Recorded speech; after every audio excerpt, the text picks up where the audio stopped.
Hello, my name is Marcus. I'm the compiler of a collection of therapy quotes entitled 1001 Windmills of the Mind, a collection of advanced self-help quotes taken from what's often called the psychodynamic or the psychoanalytic perspective, which long ago, as I understand, was referred to by some as philosophical medicine or narrative medicine. How to be your own story doctor, narrative medicine, formulate, piece together, symbolize, so that we can realize it's okay to be in the present, that we're not in the past. Without the story, we think we're in the past all the time, and the part of the brain that's driving us doesn't understand time, so the present's still the past. And with trauma, you repeat, so in the present, you recreate the traumatic scenario in the past, hoping for a better outcome due to the pain. Trauma means the child can't develop, the child can't have his affective life, his emotional life, his feeling self, his ontological self, his embodiment, his home within. That's the trauma that we're talking about. So repetition compulsion is an attempt to readdress this, to go back there and pick up on it. I just found a song by Jim Croce, the singer Jim Croce. We played him yesterday. Another one called Age. It's got a line in there, gee, rich or poor, I've been doing all these things in my life. But it turns out I was trying to find something way back in my childhood. I was still trying to find that. So I'll play that song a little bit later on. And so by the way, this is going to be part 6 of 6 on the work of an excellent author named Paul Libby Russell back in the 2000s, I think. Passed away in 2006 or something. But he had no books, only a few short articles. And they were buried 10 years after his passing. A social work journal found them and published them in their social work magazine or something. So I found 8, as far as I can tell. It's just 8. There might be more, I don't know. But those 8 short articles, man oh man, he was really looking carefully into this issue of repetition compulsion, a key topic here. And the first thing he said that caught my attention was, think of them as synonymous. The repetition compulsion, the compulsion to repeat, and trauma are synonymous. So the trauma brings about the need to repeat. So first there's a trauma and then the compulsion to repeat. Because the trauma meant there's an injury and you're in pain, and the system seeks to address it and get out of the pain. So you kind of, that's the mysterious mechanism. You keep repeating for a better past, to get mother's love in the past, to not be hurt in the past. But that brain doesn't understand time, but the pain is there. Hence the strange paradox. So some people think, well, you're repeating to make it conscious of the past. You're trying to communicate, called action language. You're trying to communicate what happened in the past and the present. So you recreate the present, a version, a new addition, a reenactment, a staging thing, and make the inference. That's what happened in the past. It's all symbolic. It's all symbolic. You cast people into roles and replay the past to the present. And that's for you to consciously make the observation, oh my God. So present, past, oh my God. The present is a communication from my unconscious self to my conscious self. That's all in an attempt to get your history. If you get your history and you realize there's trauma, and you realize part of the trauma is that you weren't living your life, that repetition compulsion means you're living in the past. The present is just another past. Again, the present, the past. The present's the past. You're not really loving and living in the present. Berger, one of our mentors, Edmund Berger, has a quick metaphor for this.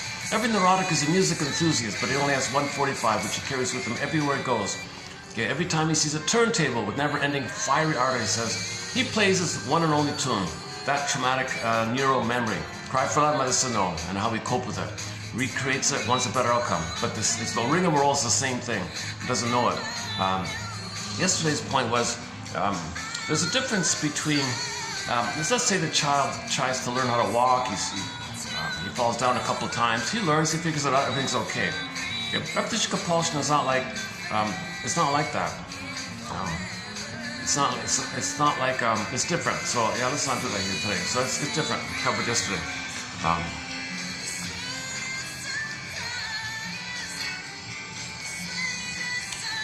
Okay, so where are we here? So this will be part 6 on his work. So he puts a spotlight on this issue of emotional life, affective life, and it's considered to be like a development in your feelings. You know, long ago they would use the word affect, because affect means you feel something and there's a bodily correlate. Like you feel something. Well, I feel something. Well, it's in the body. So the word affect meant that.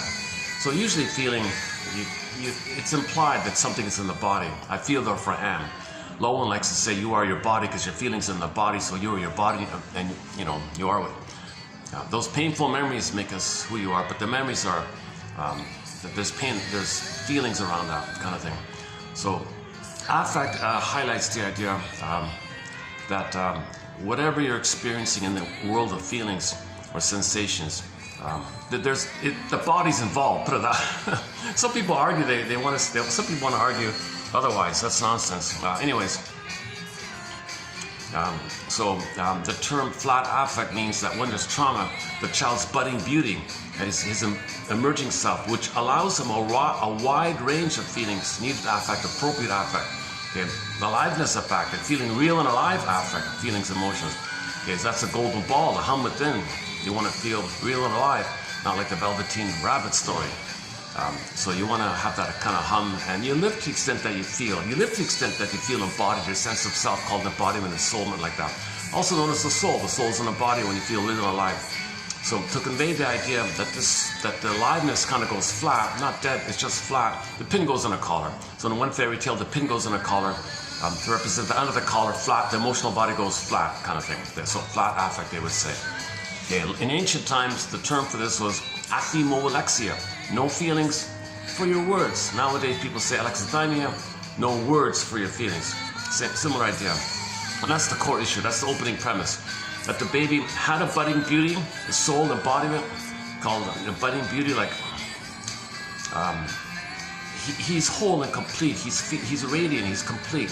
There's no fragmentation. There's no pin in the collar when he's born. But when he's born, if some kind of trauma takes place, relational trauma, interpersonal trauma, attachment trauma, strain trauma, perinatal traumas, and weaning trauma is the big one, and so on down the line, the child, it's too painful to feel, so he goes back to the archaic survival system, the limbic system, the amygdala, like that. His budding beauty to feel, his emerging self, okay, meaning embodiment, his personal, his ontological, we're meant to have a beingness within, a home within. Okay, that's your home within. In the Odyssey, when he says he wants to find home, they mean this inner home. So the inner home, kind of like, there's a gap like that now. So you're detached from it. Okay, so that the budding beauty, this soulful part of you that's budding, it's just a part, it's not fully there. It's called the emerging self, or authentic self that's emerging. It's a part of you and it's meant to blossom with time like that.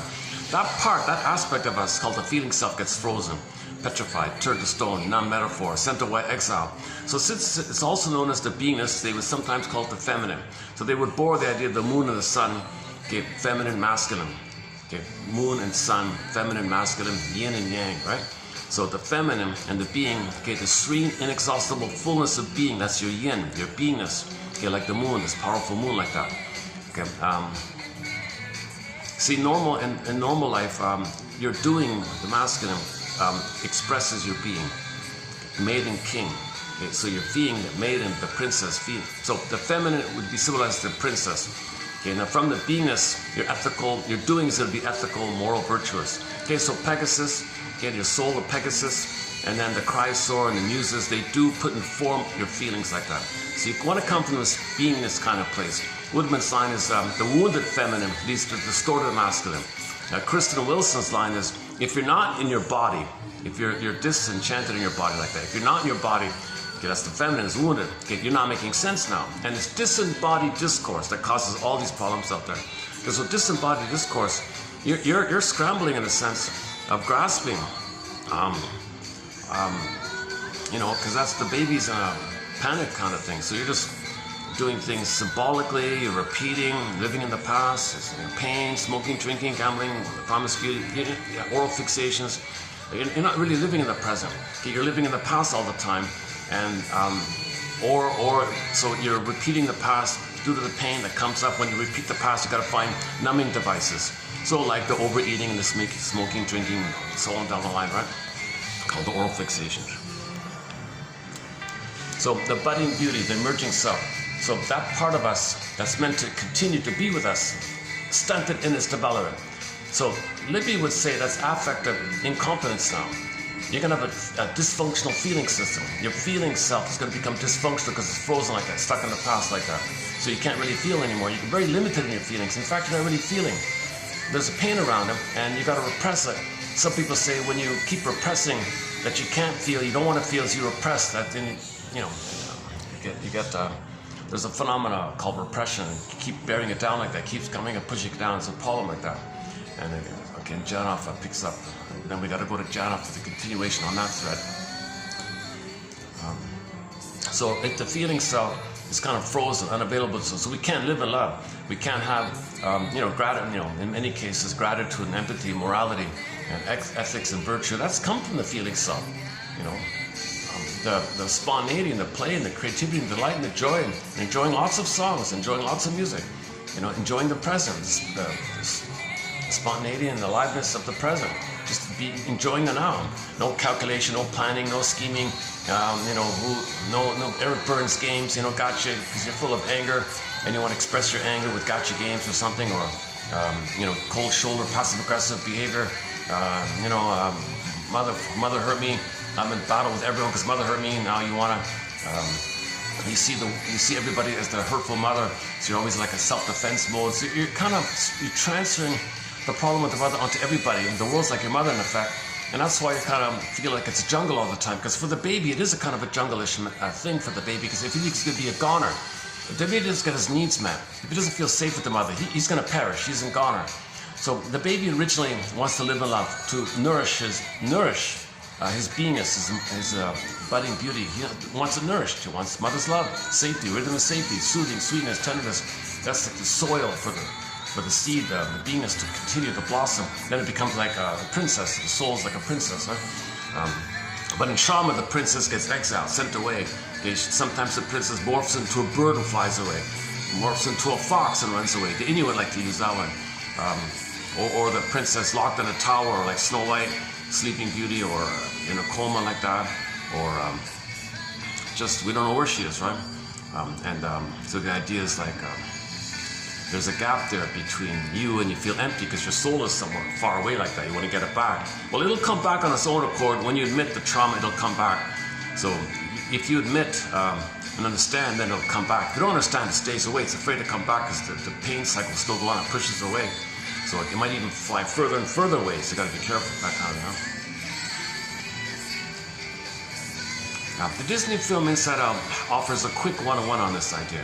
The 2014 Disney film Inside Out by Pete Docter. I regard him as a kind of a soul doctor, in fact. Here's a major production showing you the feeling self and the survival self. Okay, the feeling of living, loving, the main core of us, the mammal, the feeling. Okay, and then the primitive spine, tip of the spine, amygdala, the brainstem, that kind of survival kind of place. So they show you those two systems. Okay, and the cortex is part 3. So evolution, right? You got the spine, then you got the mammal, then you got the thinking cap. You can nickname, people like to nickname it. I've been using iguana brain. Let's just go with giraffe now for the middle one, the mammal one, and then the cortex, of course. So for the survival thing, you can pick any of those creatures that only cares about survival. Usually it's lizards and snakes and dinosaurs and frogs and all those kind of things. He likes to use, Janov likes to use salamander because of the spine idea. So anyways, so those creatures just care about survival, reproduction. It's pretty basic. No love, no feeling, nothing like that. So that system, that automatic nervous system, only has that impulsive thing to stress response. So fight or flight, stress response, space out. So it's just about that kind of. There's no warmth or feeling or tenderness, affection or kindness or caress. Nothing like that. You don't see iguanas caressing each other. But with monkeys, you do. You see monkeys grooming each other, caressing each other, touching each other gently. That's a big difference. So you got the chimpanzee side of us, okay, the caress and the touch and the warmth like that, family and affiliation. And then you don't see that with frogs and things like that, right?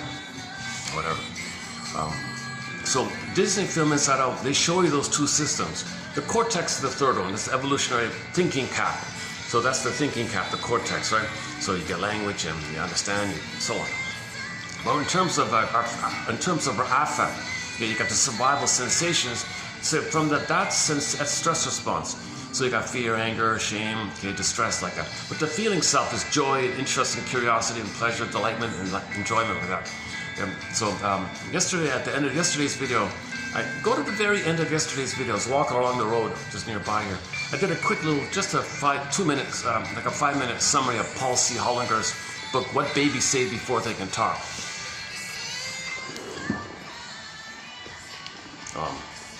I started off over there, but the sun was right at me, and I thought, so maybe we'll go back to there. So it's a little awkward to do it here for some reason, but never mind. 2 days in a row I got lucky. This is rare, so I'm gonna take advantage of this awkward between lunch and dinner. There's like this little space where it's kind of quieter sometimes. Usually there's a sprinkling guest, but on a rare blue. Okay, enough about the venue report. So Paul C. Hollinger's book, What Babies Say Before They Can Talk. We're all born with innate affect, 9 affects. So he calls it affects, 9 innate affects. You can take any baby, any place, any time, and they'll show you facially, vocally, bodily. Every baby will show the same 9. Yep. From the budding beauty side, the beingness, the ontological self side, okay, there's interest and joy. Baby's curious, wants to learn, he's delighted, he's enjoy, delight. Okay, so that's why mothers got to be careful when they say, so don't touch that. That's his interest. That's his budding beauty, his interest. So if there's too many no's, by the way, don't touch that, don't touch that. Baby thinks you're rejecting my identity, my budding beauty, my emerging self, because he can't parse out his doing and his interest from his being. It's still kind of blurred too much. So when mother said, don't touch, oh, don't be mean. Mother didn't mean that, but the child interprets it that way. So mothers have to be careful of all these don'ts like that. If the child's doing something, be delighted in him, celebrate him. Look at you, isn't that wonderful? That's how cool. Maybe do some improv and share a little knowledge, just delight in him, and he's learning, it's his soul, he's finding out what he likes. If he's doing something dangerous, just say, isn't it curious? And gentle distraction, so the kid was pulling the birthday present, the ribbon is there, we're gonna get. Isn't it interesting when you pull the ribbon, it kind of extends like that, gets longer like that? Isn't that fun? It's cool, you found that, look at you found that, look at that, you found that. That's great, I love it, yeah. So we want to, give this to somebody, so let's go over to the shoelaces and we'll pull the shoelaces. Same kind of thing, same phenomena. So I'll show you. We'll take the shoelace and pull it. See that cool? You love it. You found how it gets cool. So maintain the interest and curiosity. And he gave a whole list of examples, from the high chair, he was spilling things. The mother said, hey, isn't it cool how when it falls, that's called gravity. And you see the puddles and the splashes. Look at you found these things. You're discovering these things. Isn't it cool? The splashes and the shape of the puddles. And you want to do it again? That's fun. Yeah, okay, so let's take it over to the sink. We'll go to the sink and we'll continue on the sink and just keep the thing. One kid was playing with an expensive antique dish or something. And isn't it nice how you found that? And it's the colors like that. We want to, that's great. So let's take it over to the rug. We'll look at it together on the rug. So I took out the plush rug, played with it on the rug kind of thing. So you keep the interest. And there's a whole bunch of examples like that. He was trying to help parents to preserve that spirit of protecting the child's identity by protecting his interest. So she can be creative, she can be savvy. He likes to use the word savvy. The mother's got to be savvy. I want to keep the dish safe, but I want to protect his soul. Can I be savvy to figure out both? My need to save the dish and my need to protect my baby's soul. Can I find a way to protect the dish and protect the soul? Can he be savvy? Can she be creative? So this whole book was kind of like he was on a mission to kind of like teach women to protect the child's interest. Okay, that's his identity. Okay, and the other part 2 is the joy side. So when things are going well, he feels joy. So he feels curiosity, delight. Now, all babies will show that expression of interest and delight with their facial expression, those 3, facial, tonal, bodily. Okay, and then joy, when that need is met, he'll feel joy and happiness. So all babies show happiness, likewise. That's for the budding beauty side. Okay, now in the Disney film, in the Disney film version, they would use joy and sadness, because they would identify sadness as you need a self to mourn losses. You need a self to feel sad. That's a natural thing to do, to feel sad. It's okay to feel sad. Hollinger has a different take on it. He just put curiosity and joy like that as a primary one. And his take on sadness was if if there's a loss and you feel stress, then there's sad. Then you're sad like that. So he puts it in that kind of area. But I like what Pete Docter did. I think the ability to feel sad, it's okay. It's okay to admit a loss. It's okay to feel a sad. It's a temporary feeling. You have an identity. I felt the sad. I enjoyed this. It's gone. It's what a sadness. That's okay. It's a primary thing. So I'm kind of with Pete Docter on this one, putting sadness there. He puts sadness in the distress category. Okay, so back to Hollander's one. So interest and joy from the beingness one. So if for whatever reason the child's punished or his need for curiosity is squelched, and then he can't feel joy. So joy goes up the tube in a Disney film. And if we were to apply the Disney model to Hollander's book, you would see instead of joy and sadness going up the tube, you'd see interest, curiosity, some character called curiosity or something, or wonderment or delight, or what's this, or isn't that fun? I want to learn. This kind of delight in learning like that. You'd have a character called interest and joy. So interest and joy will go up the tube. Okay, so it's the same idea. It's okay. Two different angles on it. Same idea. So anyways, if either joy and sadness get zooped the tube, or sadness and joy get zooped up the tube, or interest and joy get zooped up the tube. Okay, that's either way. Let's just say that's your budding beauty. So the princess is exiled in the tower. The princess is turns to stone. Echo turns to stone. So the princess could be like a statue, like suspended like a statue. Could be like the frozen woolly mammoth image.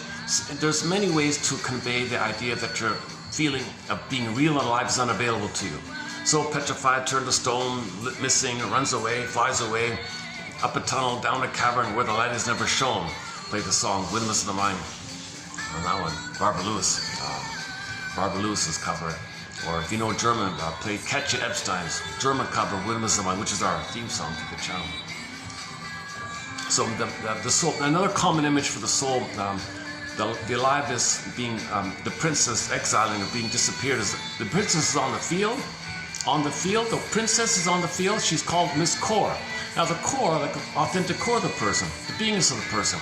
Often that's the heart of the person or the soul of the person. They would call it the core in the Greek myth. So Miss Core, spelled with a K, right? Miss Core, okay, she's on the field.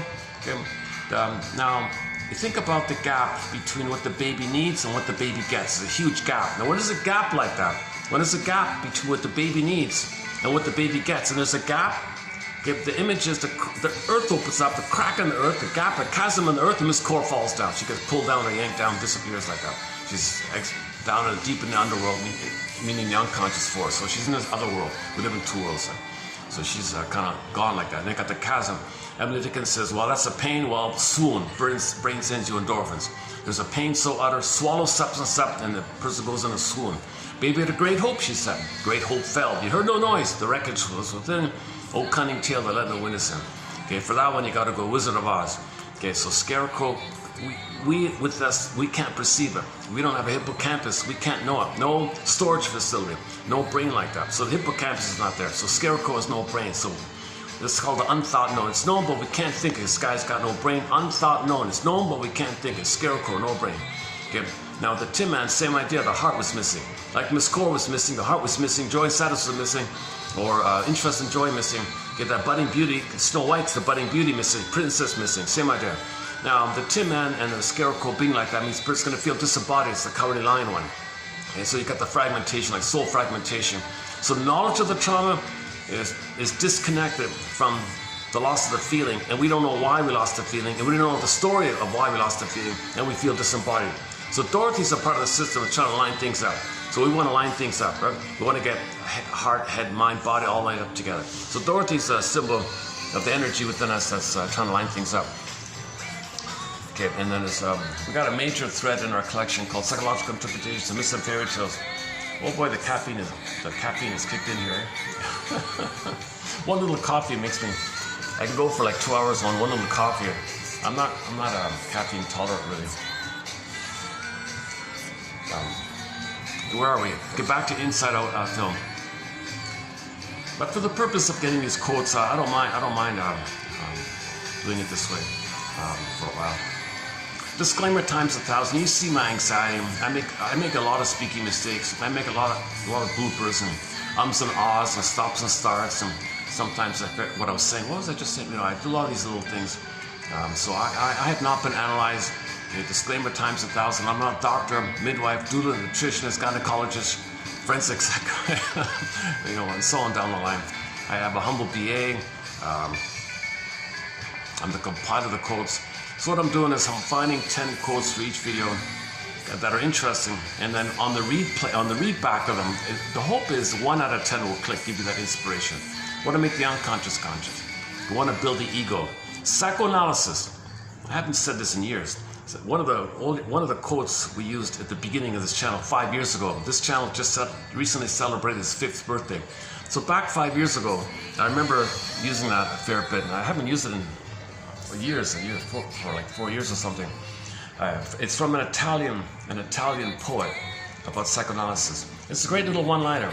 Psychoanalysis is always looking for an egg in a basket that's missing. So the egg is your budding beauty, your potential feelings. It has a blossom, or it could be like a seed or something. Okay. But it needs a basket. But where's the basket? The basket's your ego.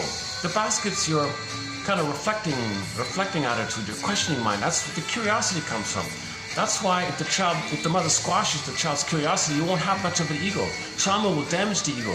Trauma will damage the range of feeling that the person's going to have. It's going to mainly get fear and anger at the console. So back to the console. So when joy and sadness get zooped away, or when interest and joy get zooped away, you go back to the survival brain. And in the Disney film, on the console, okay, you saw fear, anger, and distaste or disgust of the character, right? So it was mainly the stress response. Fear and anger was mainly there. And disgust could play shame. You could double it like that. But disgust, it was mainly distaste. So they would use disgust for distaste. Although there was a blend over with shame because they didn't have the shame character. They could have put the shame character. Pete Docter said he wanted to put the shame character due to whatever reasons. He didn't put the shame character. So he just basically had a fear and anger, right? And disgust, right? The distaste. You saw the broccoli scene. The baby's digestion system, I think, wasn't ready for it, or wasn't cooked properly, so disgust like that. And disgust would also do this smell. Hollander would make them separate characters, but I think it's fair enough to put it into one, right? It's like the food area. So that's a pretty pitiful state, right? Your soul is zooped away, and all you're living with is a survival stress response, fear and anger. Okay, fear and anger. Usually fear is first, so is afraid, but when the fear is too much, when there's too much fear, okay, then fear is pushed aside, anger takes over. The flames pop up from his head. Now the flames popping up from anger's head they should spell, I think, SOS. SOS, that's the final password. It's the best chance the baby has to get mother's attention. Okay, being afraid, being stressed, being scared, being embarrassed, being ashamed, that didn't work. So anger took over. Flames, mother, I'm doing everything possible to communicate my distress. Anger is a distress signal. Okay, anger is saying that the baby thinks he's going to perish. He's in peril. He's not going to make it. He's going to die, for Pete's sake. Mother, for crying out loud, what more can I do here? I'm at full, maximum expression. So the baby's in rage mode. Now, when the baby's in rage mode, fury like that, what can the baby do, really? And scream and all that. Uncoordinated movements, spit and vomit or something. He can't really do much, right? He's got no motor skills.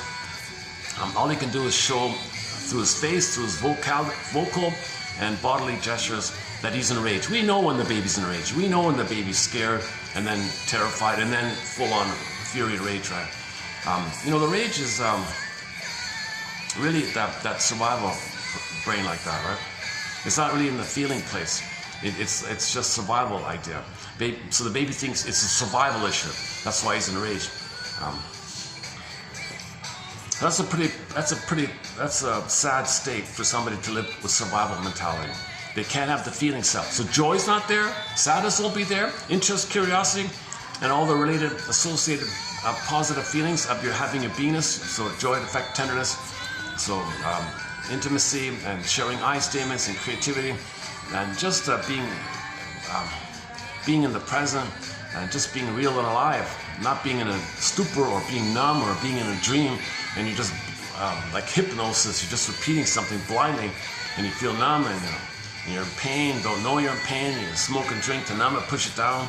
It can lead to all these problems, right? So not making sense. And so we want to get joy inside us back, or interest and joy back at the console. So in the first film, yes, they came back. Okay, yes, they came back. So everything's okay. So joy, so fear and anger can take a back seat. That's the back of the brain. And the forward evolutionary one is the joy character. So joy is like the mammal one, the chimpanzees, grooming.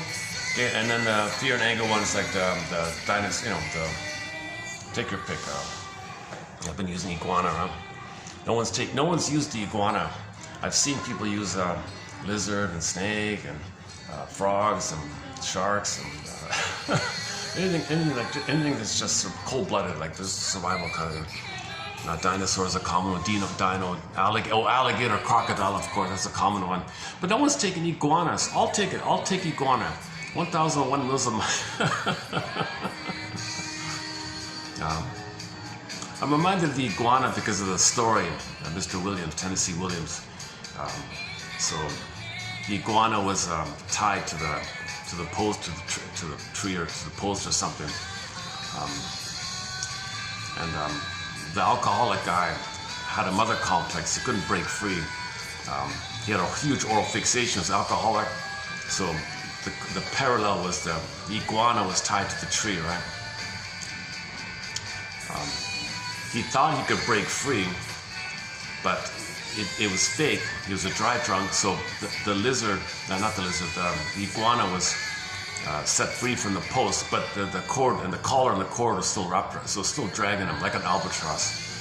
I think that was the message. I'm not sure. Was okay here? All right. Actually, I could even close. I could close the door here. Maybe I should close the door. Let's see. Last time it was closed here. Oh yeah, let's close the door. Hold on a second.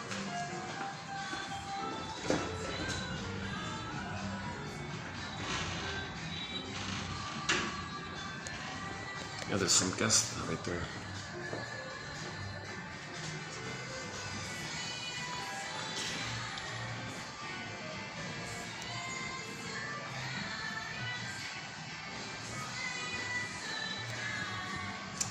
Someone's just right beside me there. Maybe I should bring my stuff over here. Yeah, there's a guy there with a laptop just beside where I was. Okay, let's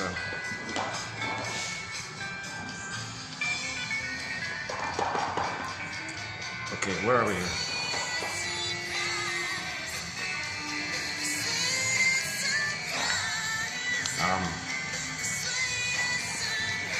The Disney film. Let's wrap up with the Disney film bit. So, in the second one, this Inside Out 2, some of this, they continued on the theme. So the soul got zooped away. They showed you the repression of fear, anger, and disgust. So they wanted to add new characters from the survival place. So in the survival brain, okay, they had anxiety, standing in for fear. So later on, old fear is called anxiety. Anxiety means old fears are coming to you. That's called anxiety. It's mostly through the body, shaking, stuttering, sweating, quick movements and nervousness and all that stuff. So anxiety was sort of the main one, right? Because because you're constantly reminded of old fears. Now the repressed anger, so I think for the anger they have the envy one. So anxiety, envy. They were going to put shame instead. They settled for embarrassment. Now, since there's no sadness, they just put nostalgia as a cameo, just a brief one there. What's the other one? Anxiety. Oh, for Pete's sakes. Anxiety, envy. Well, ennui. Ennui means the oral fixation, the greed. Okay. leads to ennui. So there's no joy. So joy is one away, they put ennui there. Right? You can't feel joy, so whatever you get, it doesn't work. There's no capacity to feel joy because there's no beingness. So the beingness was represented by joy and sadness being zooped away. So all you had is the survival side. So the survival side came up was variations of fear and anger called envy and anxiety. And for the shame, they put embarrassment, sadness, and nostalgia, pathological nostalgia with me. I'm missing one. What am I missing? Okay, anyways, similar idea. At the end of the story, joy and sadness came back. And then all the survival variations of the survival brain, fear, anger, okay, disgust and all that, and ennui and envy, okay, it went to the back seat, front seat. Joy runs the console. Joy runs the console. Joy and interest and sadness, let's say, those three, we can do it like that. You can do two versions. Joy and sadness run the console at the front, okay, with Pete Doctor, or you can do joy and interest at the front using Mr. Hollander. But joy, in either version, the commonality is the joy. So joy runs the console. That's our primary animating feeling, pleasant feeling, called the the bluebird of happiness is within. When you have your beingness, the symbol is the bluebird. Shirley Temple, the blue jays within, the bluebirds within. Okay. Yeah, let me get my stuff over. I don't trust that. Give me a minute here to move my stuff over here. It's not fair to use two tables anyways. So.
Let's hit the pause of the music. Thank you, Tracy Bone, once again.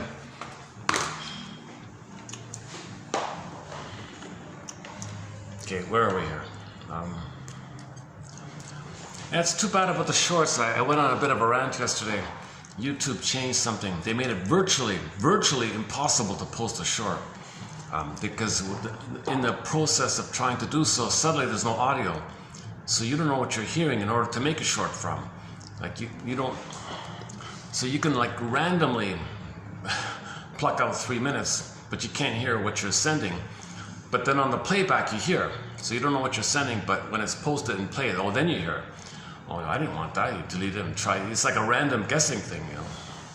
So they made it really, hopefully it's a tech issue, hopefully it'll get sorted out kind of thing.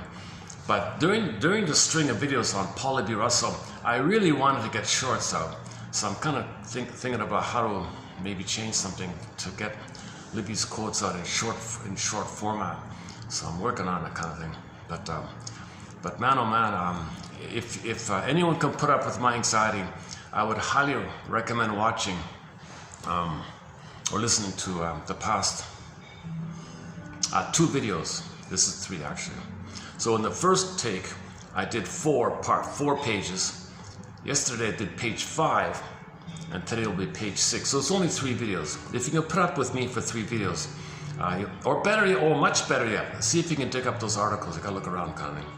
Paul B. Russell, 2006 or something. But they were his lectures. Those articles were his lectures from the decade prior kind of thing. But once again, he was trying to say, let's do that. Let's go back to Paul B. Russell. So just to wrap up the opening premise, we had our budding beauty, went away, survival. Well, pitiful state, right? In the survival place, you got oral fixations, greed, envy, okay, prejudice.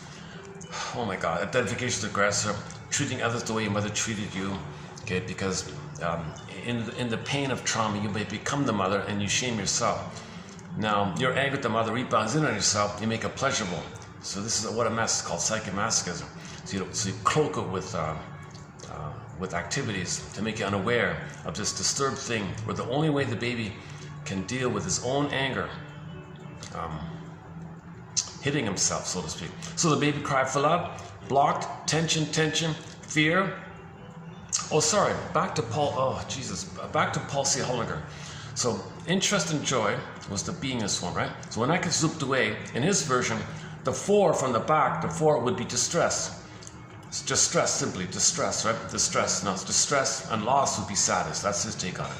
So fear and anger, of course, and then shame, of course. So babies even, to my surprise, he shows you, babies can actually show visually the shame, like the hangdog look.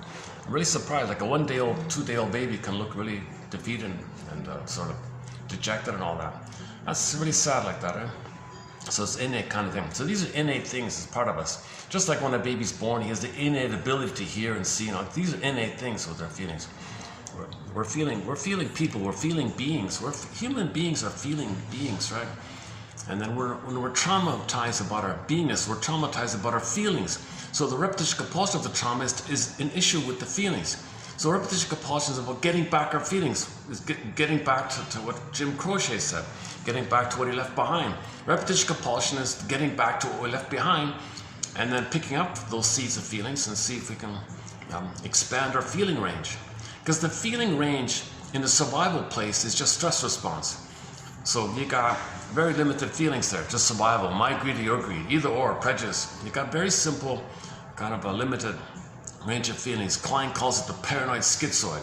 Detached, cold, paranoid, project, okay, denial, project, blame. You're just in a very limited kind of jungle, typically called the jungle mentality or jungle mindset or something like that. That's sad, because that's called neurosis, because you're not in the nursery, mother's not hurting you, you survive, you're an adult, but you're coming from the pain of the neural networking, and you're not aware of it like that. And then your cortex gives you camouflage for it. So you want to observe how you're lying to yourself like that. Because that's that pain. Okay, a key pulling from yesterday's video, I did manage to pluck out one short. I recommend go to the one short about, I forgot what it's called. I randomly sent a 3-minute clip, and it caught the part of the idea. So think about this. So Libby says, Libby likes to use this word holding and containing, standing in for the oral needs that the baby has, mother's love. So when mother loves the baby's held and contained and safe, like a womb, like mother-infant dual unity, the two is one. Again, yesterday, that. So if the mother doesn't hold the baby, if there's no rhythm of safety, mother's reverie, attunement, entrainment, sweetness, affection, tenderness, seeing, soothing, being there, feeling present, baby feels warm and safe, and there's a rhythm, he can grow and his feeling to be with him. But if it's whacked, if there's like a traumatic misunderstanding all the time, misattunement all the time, disconnection all the time, baby's distressed, traumatic misunderstandings, it's chaotic, unformulated. What is it, mother? How do I please you? Now the baby's, he thinks he's wrong to get along with her, or I'll blame myself. Oh, my feelings bother you, mother? You're not meeting my needs? Does that mean my needs and feelings bother you? Are you threatened by, I'll protect you, I'll squelch my needs and feelings, I'm just going to be angry. So the conclusion was, a long story short, if the mother doesn't hold, the mother doesn't quote unquote hold the baby, and it needs to be held to feel safe, to develop his feelings, keep it with him. It needs to be safe for that. It's called holding. Holding makes him safe. he doesn't have the holding, how does he make himself feel safe if there's no mother holding him? If the mother's turning to baby to comfort her, if the mother's using baby, the baby should hold her. Of course, it's a switch. The mother's supposed to hold the baby, not expect the baby to hold her. But many mothers, unfortunately, do that. Many mothers say, I made you to find me mother's rights. I'm entitled. Whoa, overload on the baby. So no one holds the baby. So the baby tries to hold himself. How does the baby hold himself when there's no mother who holds him? Okay. So here's the theory. The baby's cry for love, tension, okay, final pathway, anger, SOS anger. Now, mother blocks the anger, gaslights the baby. Where does the anger go? It rebounds in. Now, in the imaginal world, in the pre-verbal, pre-linguistic world, it's all imaginal. So the baby's anger, long story short, the baby's anger poops into a monster. It's attacking him. So something's berating him, attacking him, torturing him. Like it's his own feelings, it's his own cry for love, turning to anger, hitting on himself. So that's like the monster within. Id monsters, monsters of the id, like that. Unconscious. What's the id? The elementary base of the unconscious. So the monster just means the baby was in rage. But what's rage? The baby's cry for love in distress. So anger is a distress signal about his need for love. So the distress builds up, the final pathway is the rage like that. And then it turns in on himself. Now that anger that he's directing at himself now, it's got to go somewhere. He's taking that anger, okay, as his attempt to have something to hold him, but it's hurting him. Something's holding him. That's the mother. His anger now becomes his mother, in effect. He's turning to something in himself to comfort her, to hold him. So that's gonna, part of it is it's gonna get a symptom later on. So the symptom, it's like the mother holding him. So he creates a symptom to hold him. He creates a negative attitude, negative personality that holds him. Dysfunction holds him. Any dysfunction or bodily ailment or something, that's his attempt to hold himself because the mother never held him. He's got to be held by something. So it's something out, like it's in your body, and they turn into something in your body. It's like another holding you like that. Now, okay, part B is Edmund Berger. How does the baby deal with this? His mother is a monster attacking him, and that's his way to hold himself because someone's got to be there for him. He can't be abandoned totally, so his own anger is going to extend in for the mother, in effect. How does he deal with the pain of that? Okay, so enter a trick of the mind. Baby's a genius. He managed to nullify or sugarcoat this pain, and that's called psychic masochism. That's called a major crime in the system. No one can live like that. So he needs blankets and camouflage. He's got to repress with outer defenses. So pseudo living, dysfunctional living, neurotic living, rescue station, confession to a lesser crime. So that's the activity of wanting something consciously. But the ring of a roll is you're fixated at the rejection point where you made displeasure into pleasure. The pain and suffering, the baby libidinalized it, called psychomasochism. Okay, that's a 10-hour video. If you open that door, go down that path, that's a 10-hour video called psychomasochism. Okay, 24 books, 300 articles by Berger. And I've done a fair bit on it already. So the baby's doing all these little gymnastics in the mind called defense mechanism. So the libidinalization of this pain, and then the cloaks over it, a defense against defense, a psychomasochistic system. Okay. Using anger in him, which is a poof, is a monster, using that to hold him, another defense mechanism. That leads to symptoms. So symptoms is a defense mechanism. Your negative personality is going to be holding you.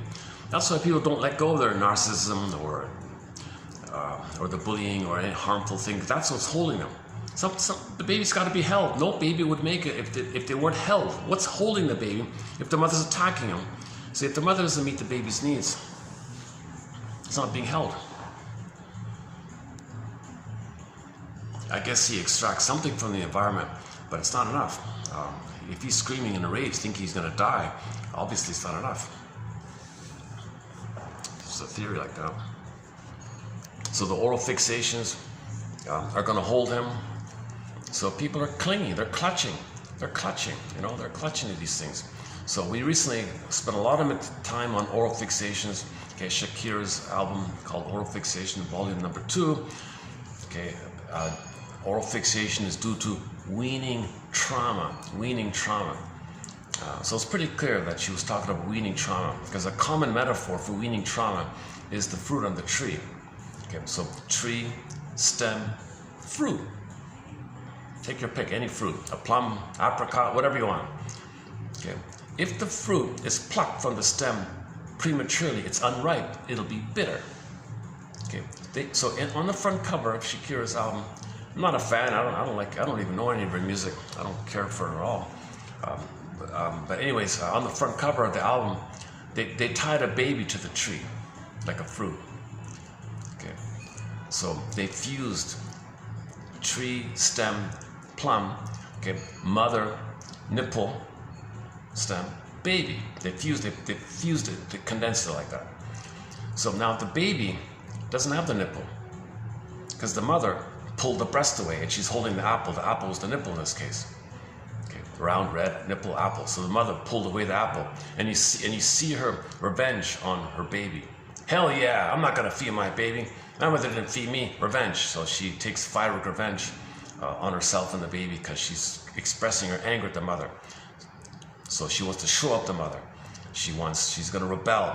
So the baby's her mother. I'm not gonna feed you, baby. You're my mother. I'm gonna hate you. My mother hated me. So she thinks the baby's, she's psychotic. She thinks the baby is her mother, and she's fighting. She's gonna reject the baby. It's sad stuff, right? So the woman doing this doesn't know that that's what happened to her. The mother doing this doesn't know that she had weaning trauma by her mother. So she repeats in an attempt to know. For her to know that her mother traumatized her, she traumatizes her baby in her attempt to know that she had been traumatized by her baby. So she traumatizes the baby. She pulls the apple. You see her holding the apple in the photo like that. And she says, hell yeah, I'm proud now. Yeah, victory. And the poor baby's suffering. Now the image just shows the baby reaching. No, I'm not ready to fall off the tree. I'm not ripe. Like the plum prematurely unripe, it's going to be bitter. I'm going to be bitter, mother. Please nurse me for the proper time. Please nurse me according to the nature. Don't pull that away. Don't pull the nipple away, because I'll be bitter, like the bitter fruit. I'll be bitter. And that kid will be bitter. He'll be narcissistic, bully, Iago, cynical, survival, jungle, okay, angry kind of character. Right? So he'll be very cynical. Okay, cynicism, okay, is oral fixation.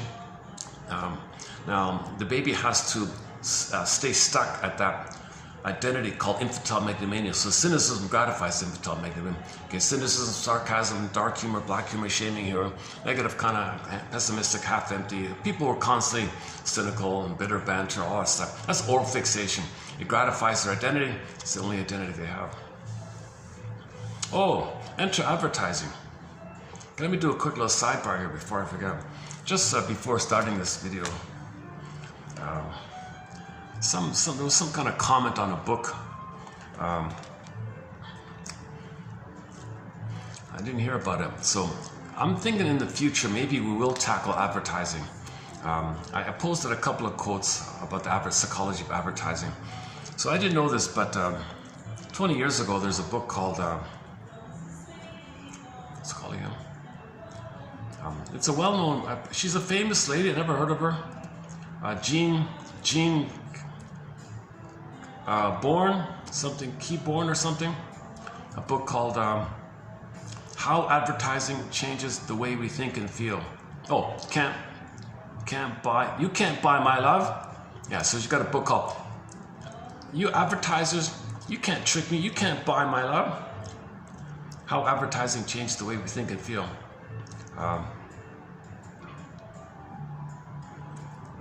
Okay, and she did a documentary about the advertising tricks and schemes. So I just want to quickly, I haven't read the book, I just saw the ad for it. So here's the blurb for it. Okay, here's the blurb for it. Does it show up there?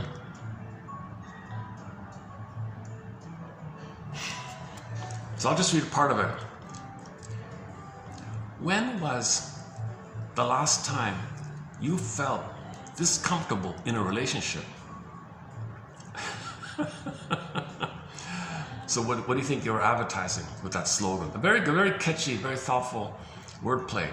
So advertising means they appeal to your unmet needs, your fears, your worries, your desire for status, your desire for love and comfort, maybe rebellion and connection, and feeling important, And I talked about the muffler ad. If you come to this muffler shop and buy a piece of metal for your car, you're a somebody.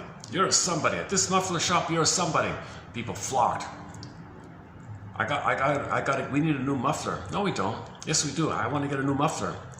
You wanted to be a somebody. That captures a lot of people, right? I want to be important, usually. Or if you don't know that narcissism is a fake self, it's a fake somebody, or but you think it's a real somebody, or you know it's a fake, and you want to be a fake somebody. You're going to be a somebody. You want to feel safe. Status, important. I'm a somebody. So sales went up 30% overnight, they said, with that simple slogan. At this muffler shop, it's an ad from the 70s or something, when I was a kid. At this muffler shop, you're a somebody. I remember it clearly, right? You're a somebody. So these ads appeal to your needs for feeling important, for identity, for love, for connection, sometimes for rebellion, sometimes to express your anger, sometimes for victory, sometimes for revenge even. So they would have that. So here's another one. Here's another one in that area. When was the last time you felt this comfortable in a relationship?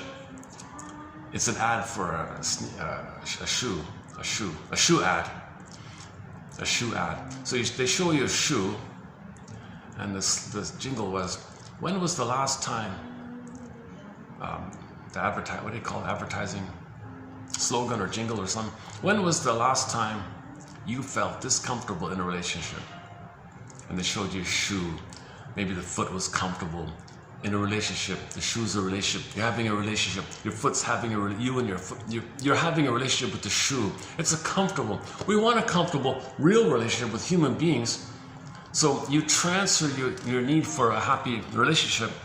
Okay, it's called association. They want you to associate and link the idea of your need for a love relationship that's happy to the shoe, thinking that if you buy the shoe, you can get that trick. Right? You're appealing to people's unconscious wishes and feelings. So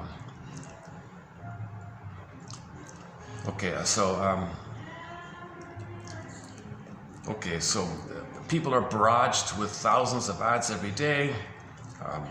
She says here 3,000 ads a day. I believe it. I can spend one day and see 10,000 ads. It's just unbelievable, especially on that.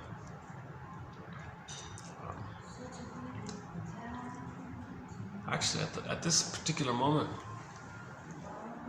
to my surprise, I don't see any ads. Maybe that's why I like coming here. There's no ads.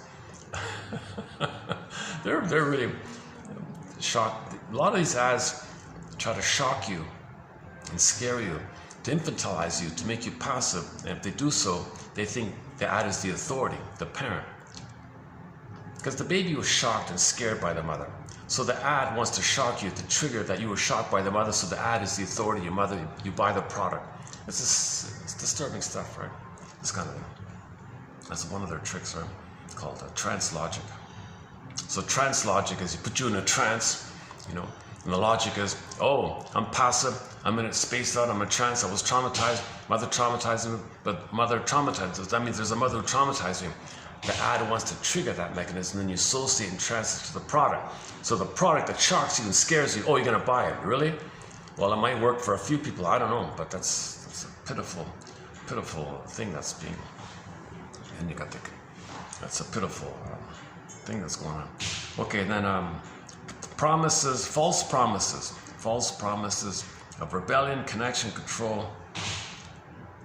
She also offers a surprising analysis of the way advertising creates and then feeds an addictive mentality that often continues throughout adulthood. This is a new point, that's why I'm concluding this. I didn't know, I never thought of it that way. But all these blinking ads like a massive casino, she said. So it's like promoting the addiction. It's promoting this addictiveness mentality. Like dopamine, you want this and you want to chase this and blink, blink, blink, like a casino. Because these blinking trigger the allure, the promise, whether reject. So you promise, reject. So you go to the slot machine, promise, blinking, promise, allure, reject. Okay, that's a replay of the repetition compulsion. Okay, that you don't remember that you were allured by your mother, you were enticed and excited that your mother's going to love you. Okay, reject it. A great hope fell. How do you repeat that? How do you know that you were excited with your mother, you had a hope with your mother, and she hurt you? How do you know and repeat that? Okay, blink, blink, blink, blink, excited, reject it. So you can buy the thing, reject it. Put your money in the slot machine, reject it. So this is called repetition compulsion. You can have 20 lifetimes doing this. You're not learning anything. You're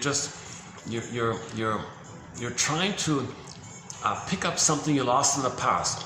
Your budding beauty, it's like a little seed, the cement, into cement now, turned to stone almost, or either the seed turns to stone, or the seed of your budding beauty is in cement. Different ways to talk about it, it's just gone like that.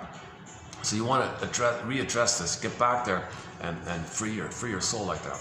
But you got to identify the original trauma, and the way out is called mourning. Okay, grieving and mourning and expressing your grief and the pain. You got to admit it. You got to admit mother failed you, mother betrayed me. But the greatest hurt of all, mother failed me, she betrayed me. You got to admit this kind of thing. And that gets, the cement cracks and the seed comes up, okay, and that little flower, a little sprout and all that. So that's what you want to get. You want to get back your feelings. The problem is trauma, we lost our feelings. We had our feelings, we lost it, want to get it back.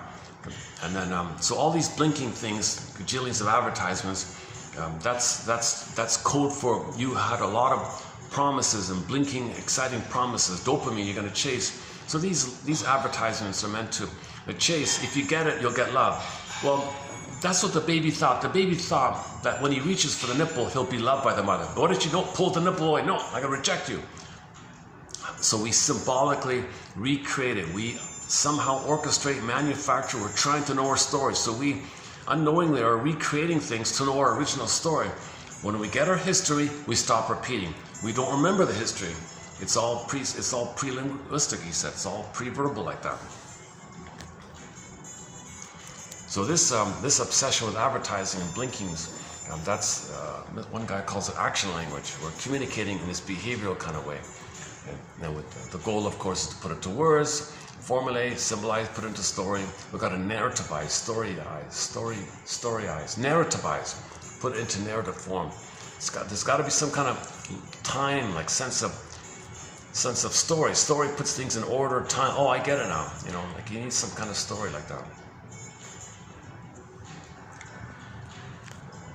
Is that it?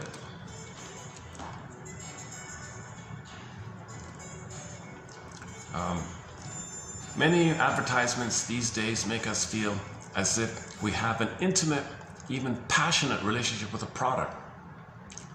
But as this author points out in this fascinating and shocking expose, the dreamlike promise of advertising always leaves us hungry for more. Oh my God. We can never be satisfied because the products we love cannot love us back. No way, right? So the shoe is not going to love you back, right?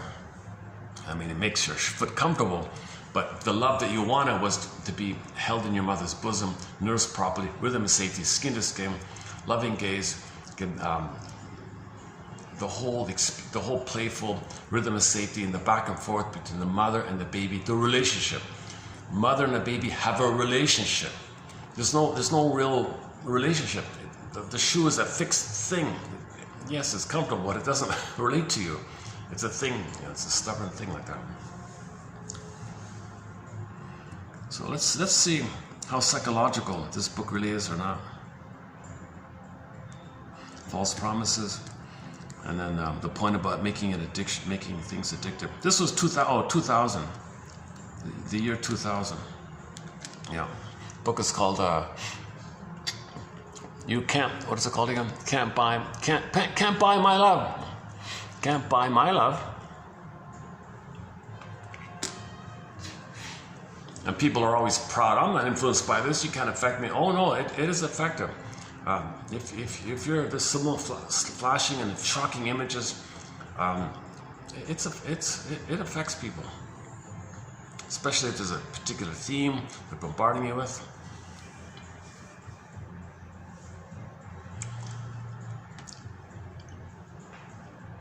Sometimes the creators of these ads are trying to communicate the shock that they felt. So if they felt shocked and wounded by what happened to them, And in their advertising, they do that to you. That's to communicate what happened to them. So there's a communication like that. And if there's a huge contagious effect, because if they're displaying their shock and fear kind of thing, and they're scaring you, and people get scared, and then others get scared. So they're telling the world how scared they felt with their mother. Mother didn't hold them. Mother didn't give the rhythm of safety. No lullaby. No skin to skin. Okay, put in a crib. Mother said, cry yourself to sleep. Here's the pacifier. Be quiet, baby. You can't be angry at me. Shut up. Oh my. Okay, so that's very violent by the mother. Baby's terrified like this. And his fear becomes what holds him, He's upset by this. He identifies as aggressor and treats the world like him, and he's the mother. So the world is him, he's the mother, and does to everybody what his mother had done to him in his attempt to, it's called repetition compulsion. Okay, it's a reversal called identification with aggressor. And this repetition is the failure of feeling. So we're trying to get back our feeling. Okay, I'm getting a little off topic here a little bit. Okay, hang on. Let's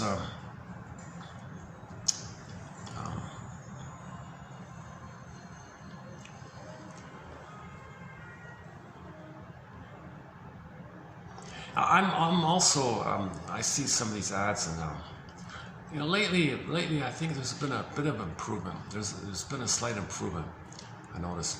For a while there was all these horror, shocking, oh my God.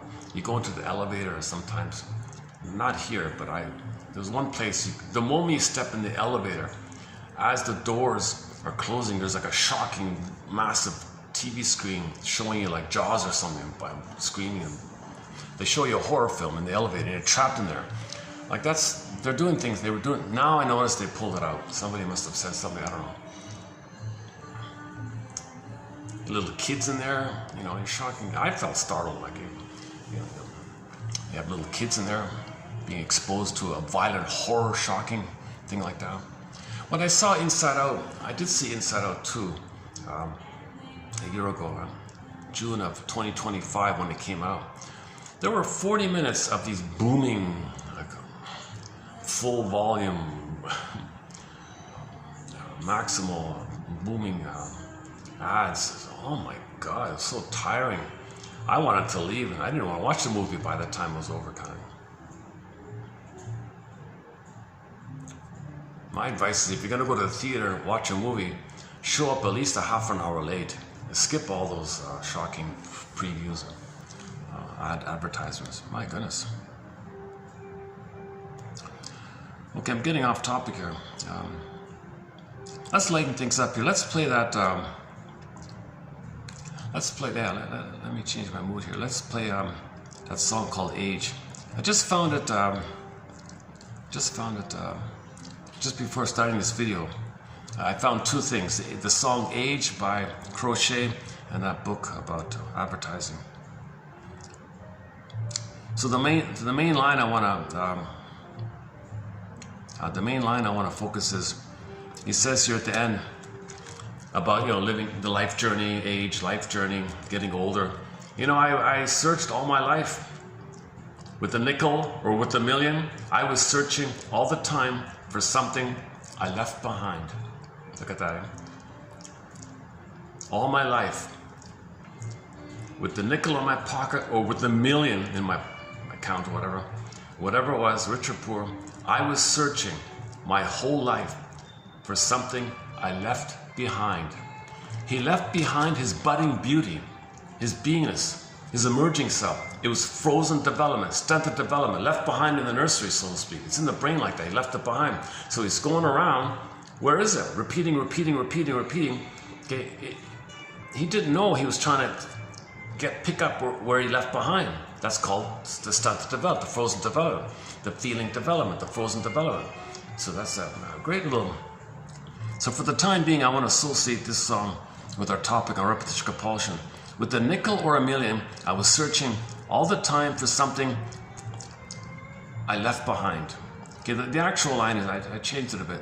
He said, with a nickel or a million, I was searching all the time for something that I never lost or left behind.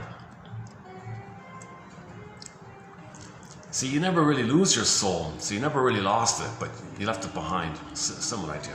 Okay, here's a song called Age. Let's take this music. Do we have it here? What's that?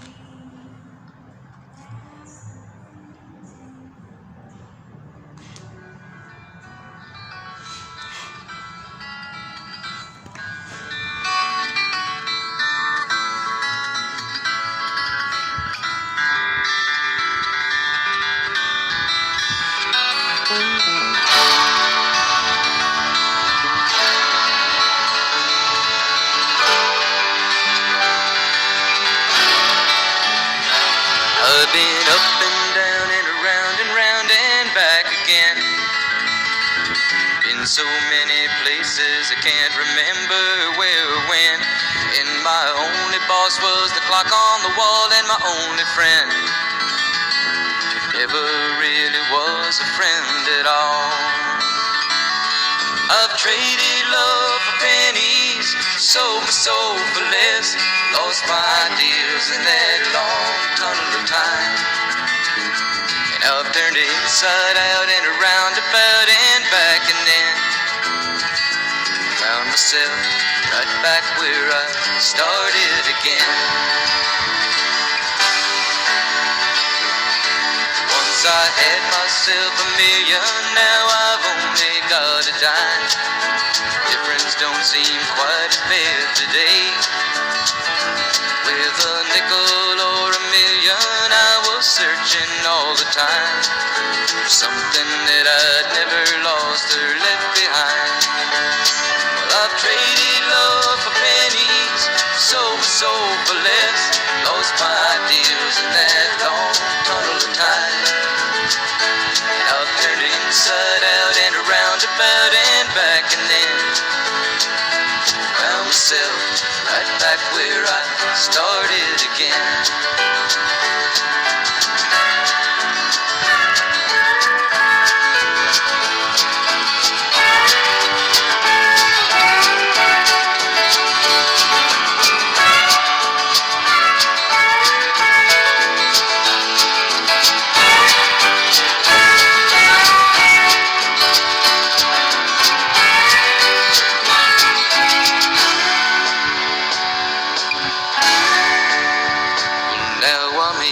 Second circle and I'm heading for the top. I learned a lot of things along the way.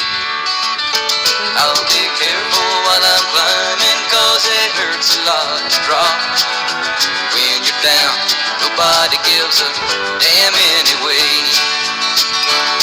But I've traded love for pennies, sold my soul for less, lost my ideals in that long tunnel of time. Inside out and around, about and back, and then found myself right back where I started again.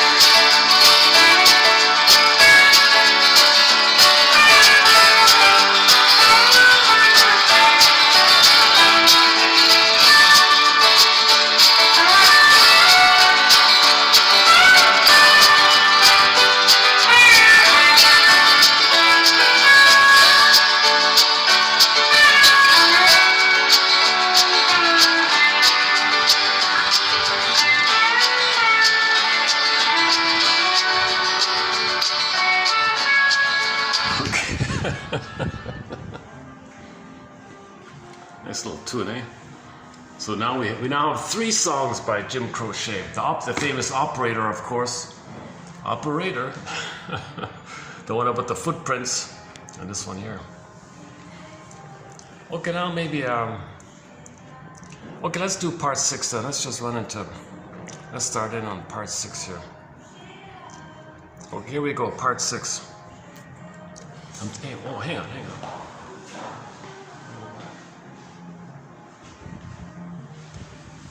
I'd much prefer. Let's see. Yeah, I think we'll go back. Okay, hold on.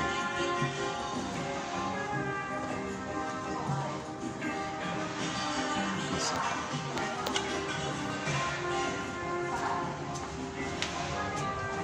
me a sec. Okay, be with you in a minute. Hold on a sec.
Okay, let's begin. So let's do a preview of 3136 here. Okay. All right. The repetition compulsion represents the scar tissue of interruptions of attachment. Attachments the person needed in the service of emotional growth. Interruptions, therefore, in the development of the capacity to feel. That summarizes it, right? So he uses the metaphor of so if there's a physical wound, there might be a scar, right? Well, emotional trauma, it's an injury. It's an injury. Well, what would be the equivalent scar of an emotional injury? Well, if the trauma means repetition compulsion, he would call that the scar. That's his idea. So repetition compulsion is the scar of the injury. So repetition compulsion means there's injury. We're injured. And like a scar stays there all the time, repetition compulsion kind of stays there all the time. So that's what it means, I think. The repetition compulsion represents the scar tissue of interruptions of attachment. Okay, that's called the traumatic attachment. Insecure, reactive, unformulated, disassociative, anxious, avoidant, preoccupied. It's a trauma bond. It's a traumatic attachment. He's attaching to his anger being the mother and his feelings. You put it together. Poof, it's a minotaur, a Medusa. That's his attachment. The mother's a monster attacking him. That's a traumatic attachment. You don't want a monster being your mother. Guy with the horns, take your pick, right? That's the theory. That's the theory here. The repetition compulsion. The repetition compulsion represents the scar tissue of interruptions of attachment. Attachments the person needed in the service of emotional growth. Attachments, therefore, in the development of the capacity to feel. So there's his main drum beat. Repetition compulsion. It's about how our feelings couldn't advance forward to be so that we can feel embodied. Now, when you're embodied, you have empathy and morality, ethics, virtue, all the proper feelings. Klein calls it the depressive position, confusing term. It's both and. So ambivalence, you're sadder but wiser kind of thing. Those kind of areas. So three-dimensional, broader, versus the paranoid feelings, denial, project, blame. It's simple, easy, simple. It's like that. So the development of the feelings. He also uses Klein to show you like the progression of emotional maturity. So the immaturity is denial, okay, either or, blame, make excuses. It's kind of simple like that. That's the paranoid schizoid mode of operating, paranoid schizoid position, like that. It's a position like that. it's based on either or, but when you advance to both and, that's a more sadder, wiser thing. You mean to tell me my mother was both loving and frustrating? Oh my God, the same mother? She betrayed me, she hurt me. She couldn't, she was impaired. I'm kind of sad by this. So if you can get to the sad kind of place, you're a little wiser like that. Versus the earlier one, no, mother's a goddess. No, don't tell me otherwise, I'll get very angry, you know. So that's, this over-idealization is the split from the over-devaluation that you project onto others like that, either or. Babies can't handle confusion. Babies need paradise. Baby can't deal with the confusion. The mother is hurting him. That's my mother hurting me? Impossible. That's got to be something else. That's his mother. Thinks it's something else. Puts it in a separate psychic bin. Splits it away. Compartmentalizes it. That's not my mother. Hallucinates the goddess. Oh, there's my mother. Now you're dealing with either or. It's a coping strategy called psychic splitting. That leads to either or thinking. Again, prejudices are from there, all the jungle slogans are from there, and so on. And your feelings in the paranoid mode are just survival kind of feeling. But the feelings in the depressive mode, it's wider. It's called so-called depressive. It's so-called, not depression. It means, it's kind of like you feel badly if you made a mistake, so it's depressive like that. Or if you can have regret there, and you can make amends and reparation, rupture and repair. You can communicate. You can do the complication of trying to make an ice dam. Something happened to remind you of the past. You share that intimacy, so two people can share intimately. In the paranoid schizoid mode, the relationships are based mainly on scapegoating. Two people, if the couple gets married and they're both narcissistic, one of the children usually will be scapegoated. You know, as we talked about yesterday. And the scapegoated kid is being used to hold them. So if the narcissistic man and the narcissistic woman get married, neither of them were held. Their narcissism is holding them. Okay? So if they get married, you got two narcissists together. Who's going to hold them? They need a third, the emotional triangle. So the scapegoat, the kid, the dysfunctional kid, he will take on the role of being the scapegoat to keep the parents together. So the dysfunctional kid is actually trying to keep his parents together. In general, get back up, in general, dysfunction means you're trying to save the parent, protect the parent, cure the parent, help the parent. So Mr. Searles had all these people in the hospital. His conclusion was, they're still trying to, isn't it bittersweet? You're still trying to save your parent. He's in the hospital, right? So go to yesterday's video. We played the clip from the Twilight Zone. One life furnished in early emotional poverty. Yeah, we got it right here actually. Or better yet, look it up on YouTube. One life furnished in early emotional poverty. And go to the closing narration in particular. If you want some elaboration, you can find it here on yesterday's video. The repetition compulsion represents the scar tissue of interruptions of attachment. I don't want to tell you why I can't use that room. There's something going on. Okay, the repetition, I'd prefer to use that room, but I gotta prepare for something. Okay. The repetition compulsion represents, not getting light. How's the lighting here? What happened to the lighting? Repetition compulsion represents the scar tissue of interruptions of attachment.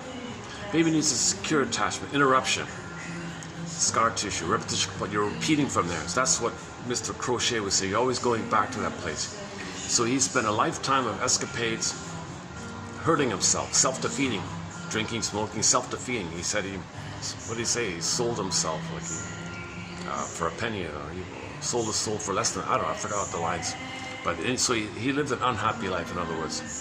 Unknowingly, he was searching. He realized later on for what he left behind, which was never lost. It was always there. It was always there all along, right? Home is with them. We're looking outward for it. No, it's with them, you know. Okay, next one here. And okay, so again. Okay, next one. The repetition compulsion, much as does an addiction, operates in lieu of a relationship. So repetition compulsion means there was a failed relationship, and that's in lieu of the relationship. The failure of the relationship, repeat. That's your relationship, just repeating. You don't have a relationship. All you have is repeating. So you're just repeating. Like somebody who's addicted, just addicted. Okay, they're not relating. It is its own kind of history in the subjunctive. The repetition compulsion is paradoxically both an invitation to a relationship and an invitation to repeat the interruption of some important earlier relationship. And so you want a healthy relationship. That's what you want. But the whole exercise is to get you back to the past, to repeat the past. But you want a healthy, because the baby wanted a healthy, he got crushed. So you want crushed. Okay, great hope fell, same idea. Emily Dickinson. I must have used that lines. I've used her 2 poems all throughout. It is both adaptive and self-harming because in this context, relatedness is what the person most needs and yet cannot feel. Oh yeah, go to the BPD ones. She can only feel what she creates that she can't, what she creates that she doesn't want. So I forgot why. Melanie Klein, 1952, suggested a kind of epigenetic unfolding of affective competence. See, he calls it affective incompetence in emotional feelings, dysfunctional feeling system. The feelings are not real and alive, remember? Okay, Melanie Klein suggested a kind of epigenetic unfolding of affective competence in which the capacity to experience a wider range of feelings, and even the third side of the coin is complicated. They mean it like that. Was what allowed one to relinquish the reality distorting mechanisms of denial, projection, either or. Okay. The crucial concept here is that all affects serve as signals.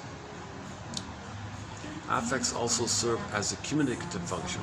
They serve as signals not only to us, but also from us to other people. Affects perform a basic attachment function. Okay, borrowing from Fairbairn's life forces object seeking, Arnold Moto puts it as emotions are object seeking. So we're trying to connect, right? All affects perform a crucial developmental function. This is implicit in the concept of repetition compulsion serving a developmental function. You see, back to the Jim Croce song. He wanted to develop. He repeated, but he wanted to develop. So the purpose of repetition compulsion is I want to develop, I want to grow, I want to feel, I want to heal, I want to be myself, I want my soul.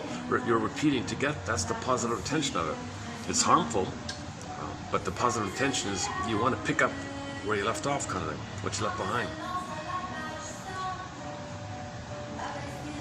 The crucial negotiation with each repetition is whether it be an exact repetition, costly to the degree to which it relives the past in lieu of the present.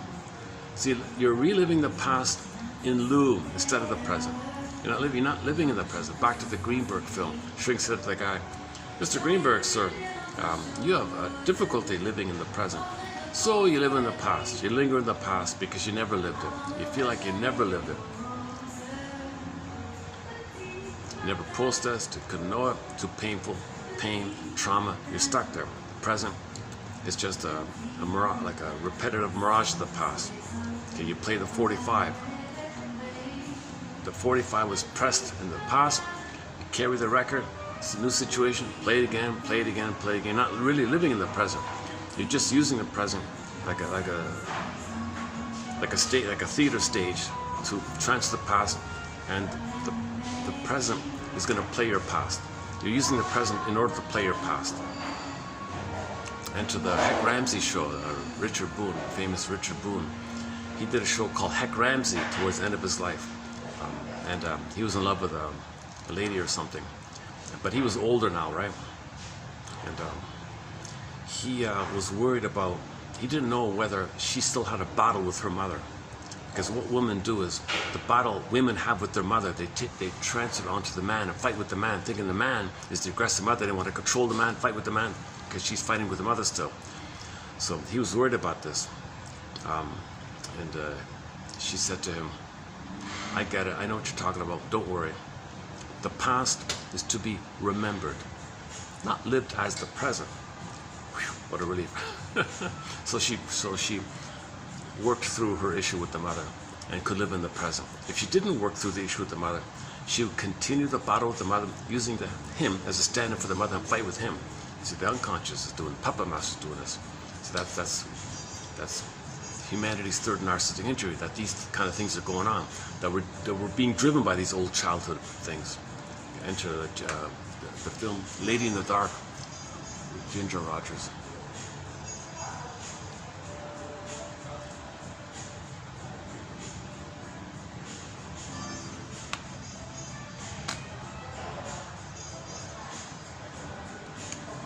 Okay, where are we here? Affects are object seeking. So baby life force is object seeking. So his craving, his life force, and his feelings are related to it. So you can say it two ways. You can say your energy is to find the relationship, or your feelings is to find the relationship. Your needs are to find the relationship. You need a relationship. Feelings come from needs, so feelings. All affects perform a crucial developmental function. This is implicit in the concept of the repetition compulsion serving a developmental function. The crucial negotiation, which each repetition is, whether it be an exact repetition, okay, so you're not living it, right?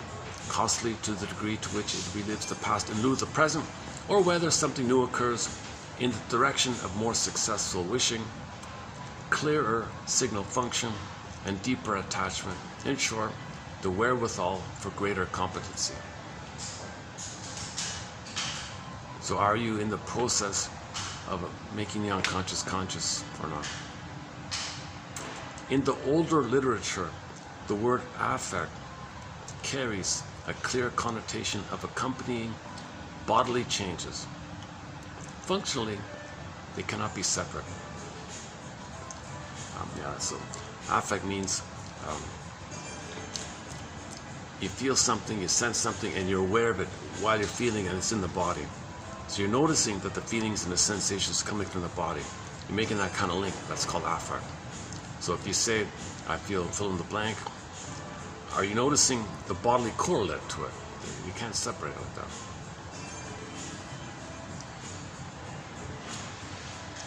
Okay, that's actually it for Mr. Russell.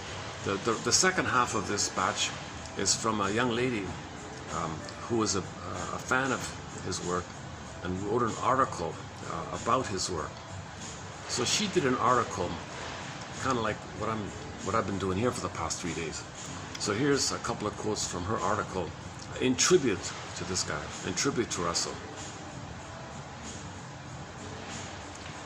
The trauma may be, so here's a lady's article discussing Paul Libby Russell's work. Okay, the trauma may be a specific injury, or it may be the traumatizing effect of a family system.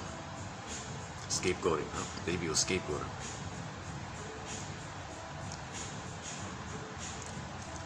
Most developmental trauma is the traumatizing effect of a family system.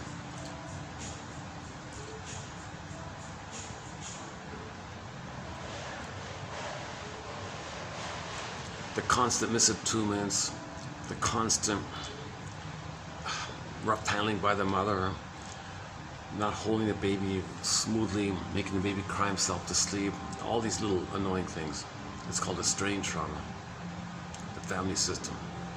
The baby's being used to keep the parents together or something like that. Baby's a pawn or something. Or the mother used the baby as a weapon against him to attack him. So she makes the baby cry directs his cry to him. All these disturbing, sad things. The effect of a family system. The trauma may be specific or may be kind of a strain. Okay. The byproduct is the child is going to have a narrow, there's going to be a narrowing effect on the person's capacity to feel. By repeating over and over again the known path of the familiar trauma, the person, paradoxically, is trying to remain safe and avoid risk. Again, the word familiar, right? Familiar. The second part, familial, family, familiar, safe, family, but lie or pain. That pain, the lie, that's what's holding you.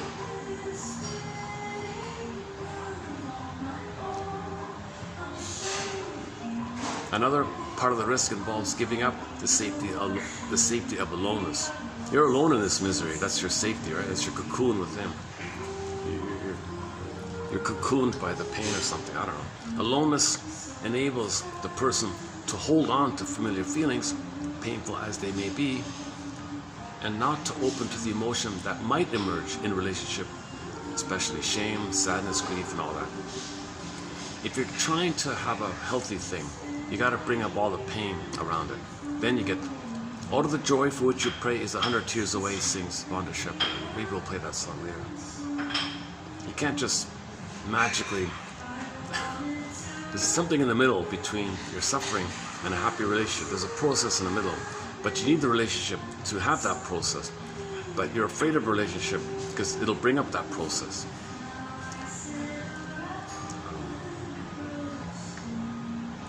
The real risk, says Russell, quote, consists in genuinely giving up the repetition and all that this involves, unquote. On the other hand, repetition also has a task unresolved, Russell believes that the person may reproduce the original trauma in some way, or may reproduce the disruption of the relationship or the attachment, which is a feature of it. Either way, we can be sure that what is reproduced is what the person needs to feel in order to repair the injury. See, we're trying to feel this. You see, we're trying to now feel what we couldn't have felt. We're trying to now know what we couldn't have known. So we repeat in an attempt to now feel what we couldn't have felt. We couldn't have felt it as a baby, but now we're older, we're an adult. If you're aware of it, okay, again, psychoanalysis looks for an egg in a basket that's missing. The adult ego is the basket and the feeling's the egg. Now we can have the egg because if the adult can have the basket. Baby has no basket. Baby can't contain those feelings. He turns to the mother to contain the feelings, but the mother had no basket for the baby's feelings, so the feelings got crushed. We got to create our own basket. We got to create our own basket, right? So these quotes are like little threads to weave a basket. One way to think about it. Okay, she talked about this feeling that finally there was some relief here. There was no theory for me. There was no theory, no crunch, no reenactments, and the client wasn't in the past. I can't believe it. There was only this new moment of both of us staying present and seeking words instead of dyslexia, emotional dyslexia. The conversation was kind of alive. We were interacting with real feeling in the present. So Russell talks about this crunch thing. The client was always misunderstood, right? The client was misunderstood. The baby was misunderstood. Vicissitudes, everything was misunderstanding. So they recreate that. So they push people away, or the fire of revenge against mother onto the therapist. Therapist, you want something? My brother wanted something. Oh, you want me to get better? That's something you want? That's something my mother want? I don't want to satisfy my mother. I don't want to satisfy you. Fire crushes it. So the therapist on his end, he calls it the crunch. Because he may be having an emotional trigger. Oh, you don't want me to help you? You're going to push me away? Fine. That's the way you want it. Goodbye. You know. So he's got to hold this kind of thing and regard that this is all that person knows. That this drama that's their teddy bear. Like that's what holds them. Rejecting people is what holds them, or something like that. So can the therapist have a strong ego to hold the egg that the other one's sending? Now it knows the feeling the other person's feeling. Because the other person doesn't know what they're feeling. They want you to feel what they're feeling. The drama is to make the other person feel what they don't know they're feeling. Can the therapist hold that and then have that kind of ability to hold them That's the crunch. The will he countertransference act out? Yeah. Or can he understand it and hold it like that? Most therapists cannot. Most therapists cannot. They say, "Oh, hell with it. You're too difficult. Okay, go away." And they won't even take people with BPD. Most therapists, this person's acts out all the time, drinks and smoke all the time. Oh, forget it. I can't do it. Give me a mild neurotic or something. I can deal with that. Someone who talks, someone who's curious, someone who's trying to learn. Not someone with a constant vindictive battle to anger at the mother, and they think I'm the mother, they want to attack me because they want to attack the mother, and they can't take interpretation because that's criticism. So therapists need people who are psychologically minded, who can reflect and think upon things. If people just act out, it's hard to help them think. But Libby says you gotta build your own ego to help people. Russell highlights the way the therapist must be both affectively inside the enactment and outside of it, so as to be able to see what is happening. The role of the therapist and therapeutic writing is to give a map, to give us a map, a guide to the city that enables us to recognize down what streets we're walking on, when we are on a roundabout, or when we stand at a crossroads. On this journey, Paul Libby-Russell is a lively and engaged companion. I like that she said that. So I feel that was the essays. He's a lively and engaged companion in this journey. So in this midlife audit, in this second journey in midlife, and we're reading this material, he's a lively and engaged person because he's very precise about it. He's saying things clearly. He's saying the important things clearly, like that. Berger is a lively companion. Karen Horney, Masterson, a lot of excellent authors like that. Okay, one last one here from another author. Okay, the compulsion to repeat is an archaic solution to the trauma, calls it the riddle of childhood, the trauma of childhood. Okay, so the compulsion to repeat is also a non-linguistic solution to a behavioral challenge during this childhood time. It manages to establish itself as a preeminent solution to the child's challenge because of the lengthy time a child has to rely on non-linguistic solutions. The child's got 3 years to rely on this non-linguistic solution. So it's pretty entrenched by then. It's going to be disguised to the person because this is an archaic pre-linguistic solution. And in the context of being an adult, it now makes you neurotic. Because adults have resources. But you're using the childhood pre-linguistic wiring. As an adult, to use childhood things, that's neurotic. To think everybody's your hurtful mother, that's neurotic. To be passive-aggressive with everybody, that's neurotic. You know, while repetitions are unanalyzed, their defensive purpose remains hidden because the old conflict it, quote, solves is only partially solved. Yeah, okay. So the child was trying to deal with the trauma. The repetition compulsion is addressing the trauma, but it doesn't solve the trauma, so it's partially, quote-unquote, solved. And because it's not fully solved, it's not even partially solved, it's spinning around constantly. A compulsion to repeat is a partial pre-linguistic solution to a childhood conflict.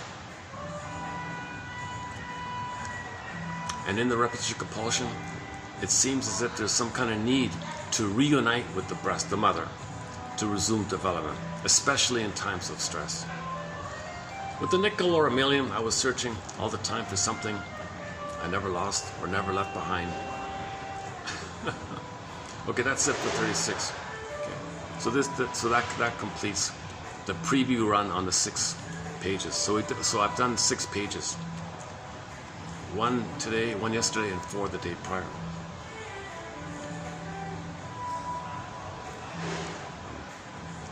I got some time here. Let me backtrack. So that was 36. Let's look up 35. Yesterday, I'm just going to highlight. I won't read the whole thing. Let me just highlight couple of them. The architecture of memory. George Antillanes, 1954, famous quote, which everybody's heard a million times. Those who cannot remember the past are condemned to relive it. Page 82, which seems to suggest this. The repetition compulsion goes to the heart of the capacity to remember and the capacity to feel, or more exactly, what we cannot feel. Repetition compulsion is in reference to what we can't feel.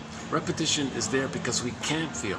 Because we can't feel, that's why we repeat. We repeat so that we eventually hope that we can feel. But we can't feel. If you feel, you don't need to repeat. Another quote of his was, let's say you have an authentic relationship and you're enjoying the present. You don't need to repeat anything. Because you don't have an authentic relationship. That's why you're repeating the painful old one. Because you never had the experience of a healthy mutual relationship. So you don't have that imprint in there. You're supposed to have a healthy people-to-people mutuality called Freude. Delight in your happiness. Delight in your happiness. I statements, sharing, grow together. That's missing. So repetition compulsion reflects that you don't have that.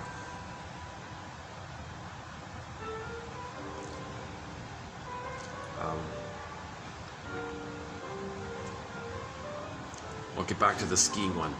So this is not like, I want a healthy relationship. Let me repeat and fail. Let me repeat and fail. Let me repeat and fail. Isn't that like how children try to walk, they stand up and fall down? No, it's totally different. Totally different. Okay. When you learn something, yes, you try, you learn, make mistake, fall down. You're trying to ski, trying to play tennis or whatever. You might make a few mistakes, but you learn, you improve, and finally you mastered it and you're okay. Repetition compulsion is not like that. It's different.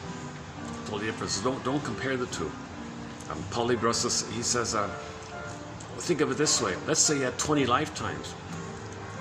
Let's say you had 20 lifetimes eating gallons of ice cream. Would that ever undo not being soothed and getting mother's sweetness and tenderness from the original time in the nursery, from 20 generations? Doesn't make sense, right? Okay, so the failure of the capacity to feel costs one some measure of the capacity to perceive reality. Okay, that one there. Okay, this is an interesting. How does the shadow of the object fall upon the ego when both the object and the ego are not clear?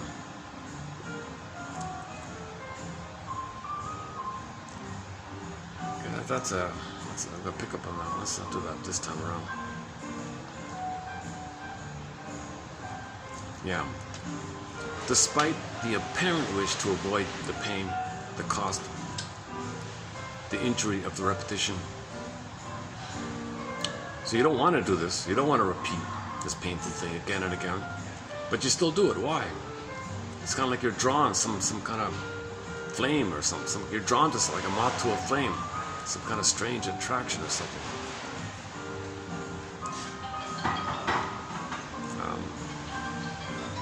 So the person is unaware of wishing this. In fact, quite the contrary. He doesn't wish it, but he's doing it. Compulsion to repeat. It's your identity that's been squashed. It's your beingness that's been squashed. You want to be, so it's coming from this need to be yourself, right? It's an existential issue. You're hurt in your identity. So you're repeating to get your identity. Life force is object seeking. For your identity, your energy from your identity is to connect, but the connection failed. So repetition compulsion is about failed attachment, failed connection. You repeat for the connection. You're grabbing for the connection so you can have your identity. That's this strange attraction kind of thing. But the memory was mother did hurt you, and you didn't get mother's love. And that's what you're repeating. There's a hole there. You repeat, hole, repeat, hole. There's like a hole there, and you repeat to the hole, fall in the hole, repeat, fall in the hole, repeat. You're not learning. It's not like learning how to ride a bike. It's different stuff. Okay.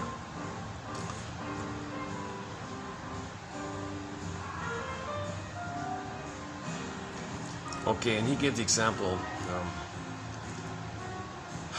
Okay, another idea is if you're learning something, you don't say, you're learning how to ski and you fall down a few times. Did some evil spirit from the sky do that to you? No. You don't do that, right? So likewise, repetition compulsion, there's no external thing. It's called trauma within. It's parts of your own mind that's doing this. Feeling poses these kinds of paradoxical, is it me, is it you kind of thing. But the BPD situation is one where the entire enterprise of feeling is shot through and through with this double thing, flip-flopping stuff. Identity diffusion, see. There's an overwhelming urgency to have it both ways and neither. This can only be me if it's you. This can only be you if it's me. I am both entirely responsible and I'm entirely victimized. We are both responsible for what occurs. The past is sacrificed. The present is sacrificed. The present is sacrificed. The present is sacrificed to the past in order to make the past alive, real, and present. I can choose what I feel only by feeling what I don't choose. Look at that, eh? That's the BPD stuff. That's why therapists don't want BPD. They're too crazy making, right? The way out, ultimately, is the growth of the capacity to feel. The need to grieve, to heal, and to live is more real, finally, than the need for revenge or for guilt or for the past. But only by feeling this as part of the paradox of a present attachment can the past be known as such and relinquished. So this is the key point, right? Is healing more important to them, or just this old tired drama with your mother onto everybody? But to get to the former, a relationship will get you to that place, but you can't get a relationship to get to the former. You're afraid of the relationship.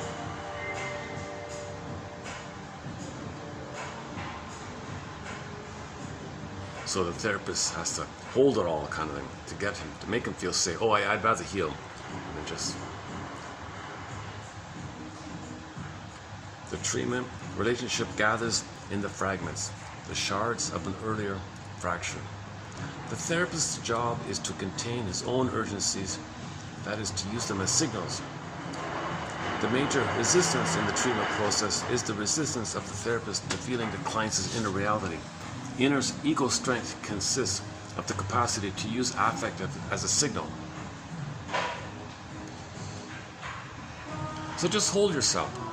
Make a basket for yourself when a feeling comes up. The feeling is the signal of an unmet need. So feelings means there's signals of needs being met or unmet. If it's when you're triggered of old unmet needs, there'll be unpleasant feelings. So hold all that. Hold both. Hold both that your need from childhood wasn't met and the feeling around it. Have a nest for it. Hold it. Looking for an egg in a basket. We make the basket.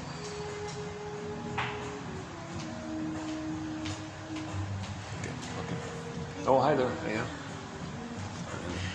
And it goes on like that. The repetition compulsion serves as a reminder that we have not found a way to feel differently. Yep. The repetition compulsion serves as a reminder that we have not yet found a way to feel differently. See? The repetition compulsion, you're feeling the same old stuff. Same old, tired old, same old, tired old. So repetition compulsion is telling you you're not feeling differently, right?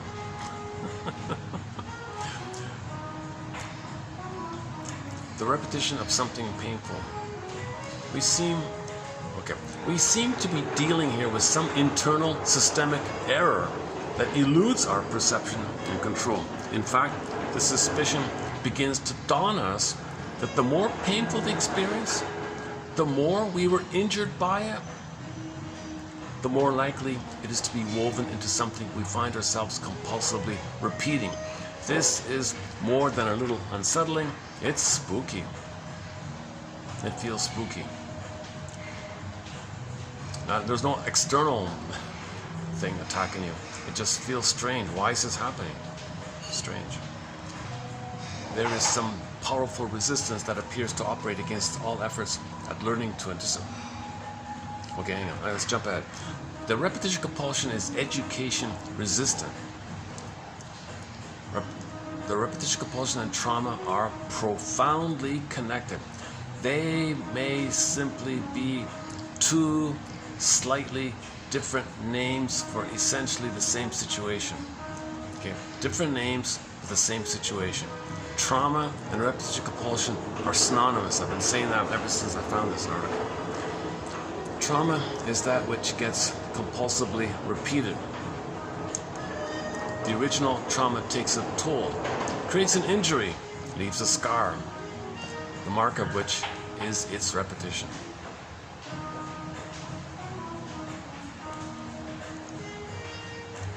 Okay, let's leave it there. Okay, and then let's take a peek at 33. So once again, I'm doing a preview of 31 to 6, those 6 videos here. So let's do 3 here.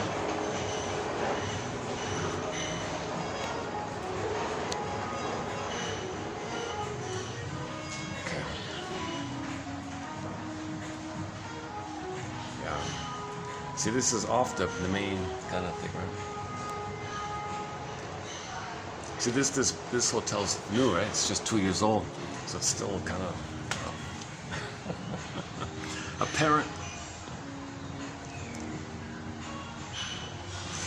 parent gratifies the child's needs, of course, and contains the wishes of the child in the service of the child's development.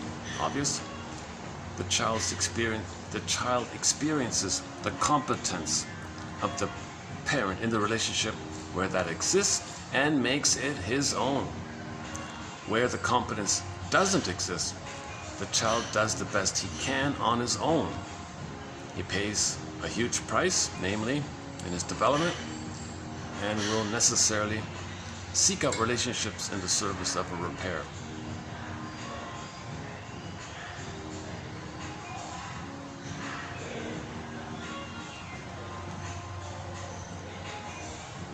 Okay, the more about the BPD, the drama. Okay, there's more about the drama with the BPD.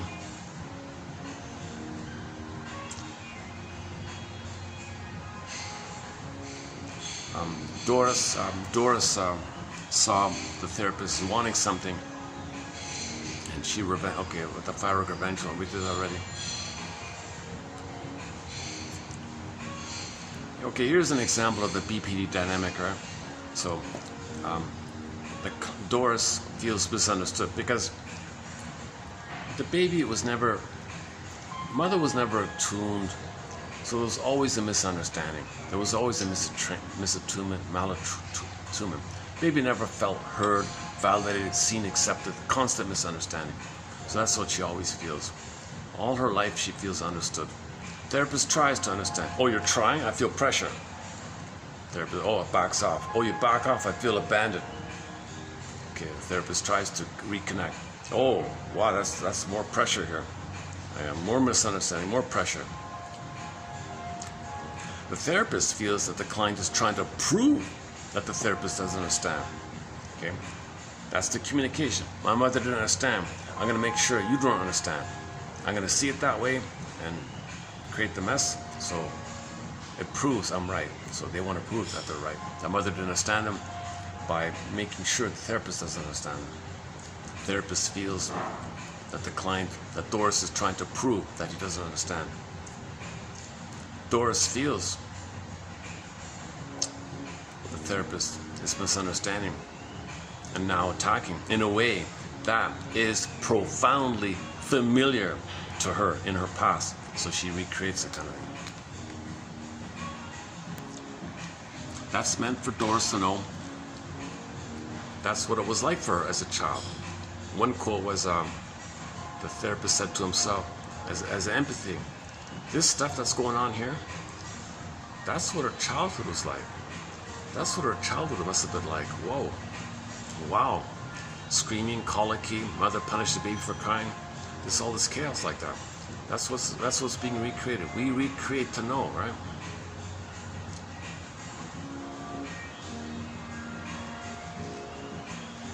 The client's only memory, only understanding,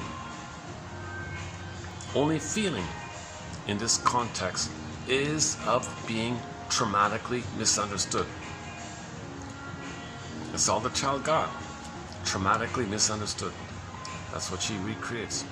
There is a paradoxical protective safety of desperation in the repeat of that experience. To abandon it is to abandon what little there was. From the client, from Doris's point of view, feeling misunderstood is the only way in this context of having a relationship at all. Her only sense of relationship is rejecting people, creating chaos. You don't understand me. That's her relationship. That's her lifestyle of relationship. Right? That's her way of relating. Making sure others fail her. His mother failed her. That's her relating. That's the only thing she knows, right? Okay, that's enough of that. All right, let's go take a peek at 32 here.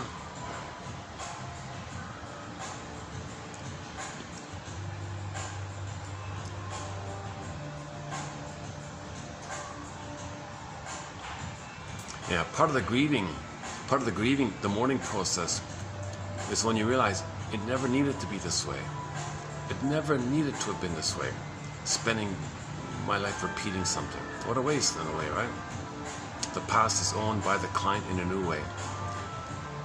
There is then a new and profound sense of something which has been needless and self-destructive. A lot of the sadness is this.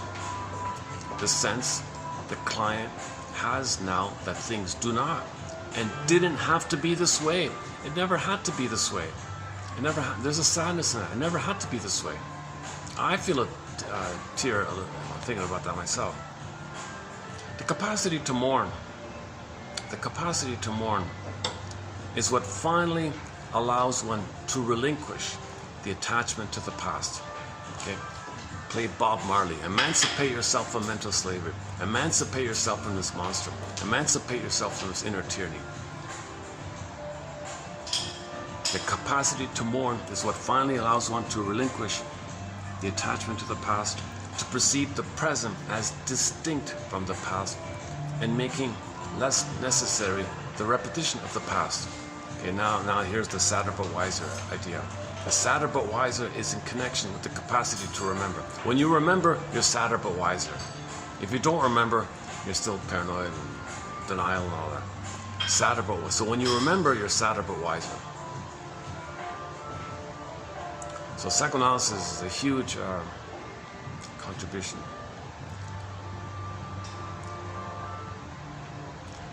These 8 articles by Libby Russell, I think, that's a key, really key here. Actually, come to think of it, Paul Libby's 8 articles have been nominated for a Golden Windmills of the Mind Award. That's how excellent they are. So it's under consideration by the committee. We already have 24 awards, 24 Golden Windmills of the Mind Award that we issued already. So this will be number 25. It's in the works. He'll probably get it. I'm guessing he's going to get it.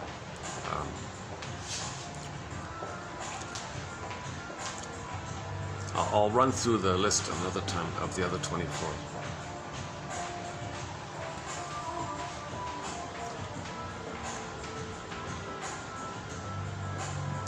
We attempt to discover what it is the person is not allowing to be felt, because that failure to feel costs one the capacity to know oneself.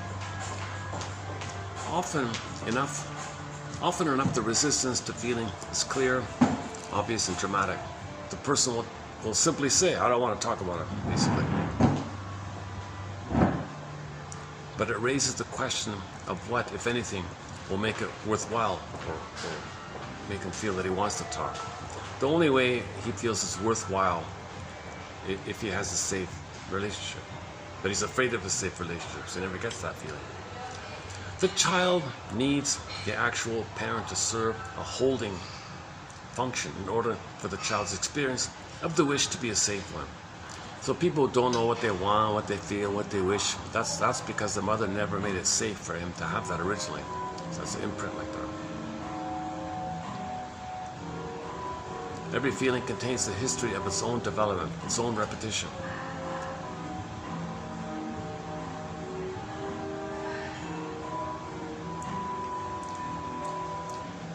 If there is a significant emotional connection to someone in the present real world, okay, that's going to bring up all the feelings, right? A repetition of the emotionally crippling loss.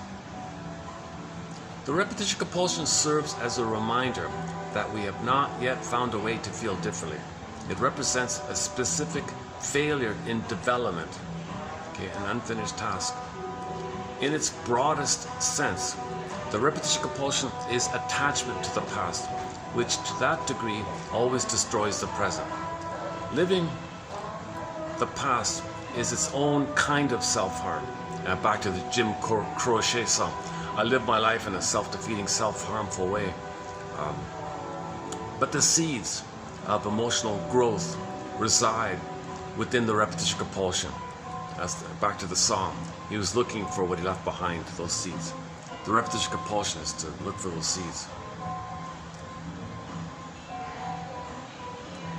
Okay, this idea about the parameters is good as well. I won't do it here now, but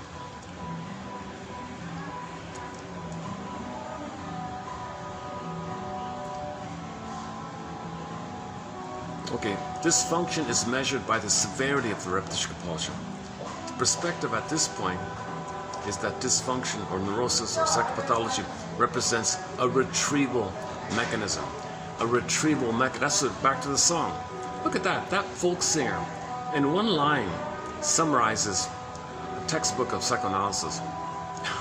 Everything he was doing was to retrieve those, what he left behind. See?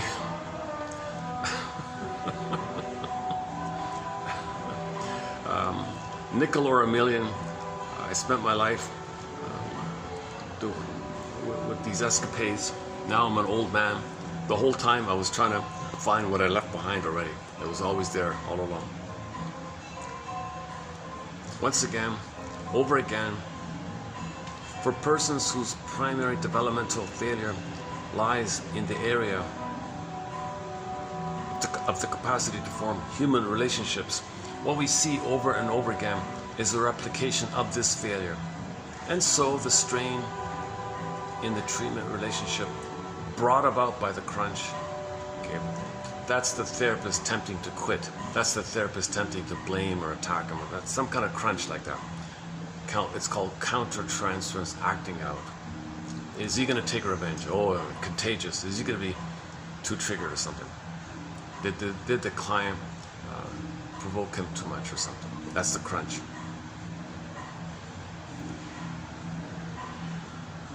So this is the best indicator the therapist has of what it was that accounted for the original stunting in the borderline clients' capacity to relate. Okay, let's do 31. Actually, that was a good 31. 31's a good one. Hang on. At the core of every neurosis lies a repressed infantile wish. So, like the self-help author Rosenberg says, need met, feel pleasant. Need unmet, feel distress, fear, shame, anger, etc. So there's a link between feelings and needs. Now needs, you can say wish, same thing.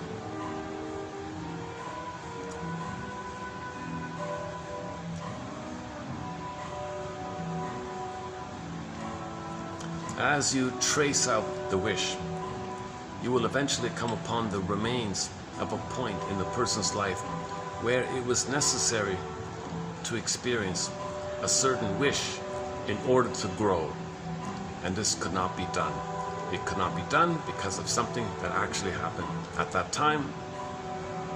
In other words, the individual perceived accurately that the experiencing of his or her wish posed an actual threat to the mother.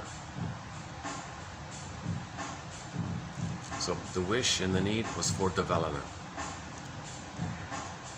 The wish and the need is meant in relationship failure, attachment failure, but it was for development. Okay, loss of feeling. We want to feel. Development and feeling. You want to develop or grow so you can feel and be embodied like that. So the relationships, feeling, repetition, compulsion, development are all part of this. Pathology occurs when, for one reason or another, the child needs to hold on to the monster to serve in place of some actual failure of containment. It is the child's, in fact, necessary attempt to do this, to protect the parent against the wish that warps him or her, and that is carried needlessly and inappropriately into later situations. And this is interesting about the idea, right? So your cry for love turn to anger. It turns in. When it turns in, L-I-V-E, reverses, turns in, E-V-I-L, poof, image is a monster. You created that to contain yourself.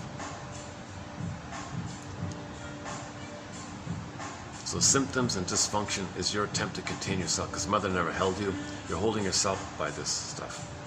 So dysfunction is your mother, in other words. So, because you want to protect the real mother. Isn't it bittersweet?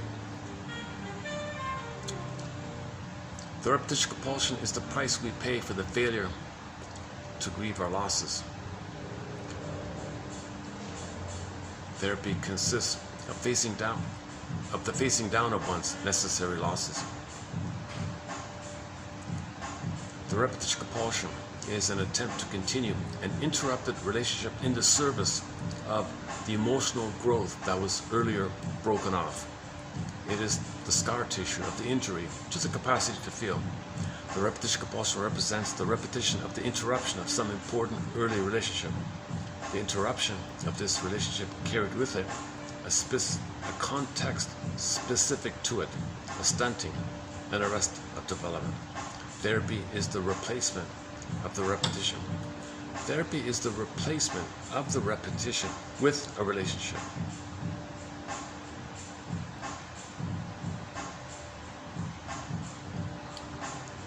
The repetition compulsion, it's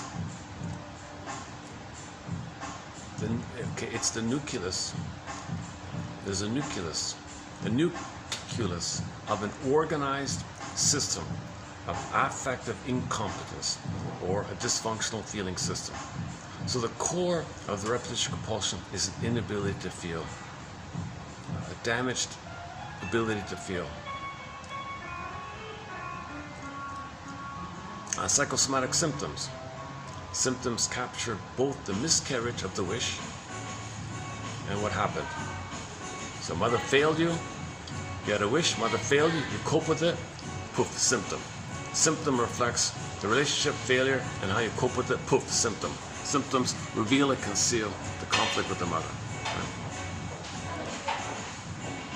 So baby cried for love, mother said no, baby was angry, mother said no, turned in, gets a symptom. So baby had an inner wish, mother said no. He felt, mother said no. Goes in, gets a symptom. Psychosomatic symptoms reveal and conceal the conflict with the mother.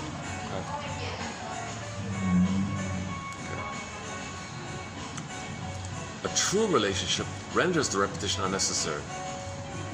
But a true relationship brings up the need to mourn.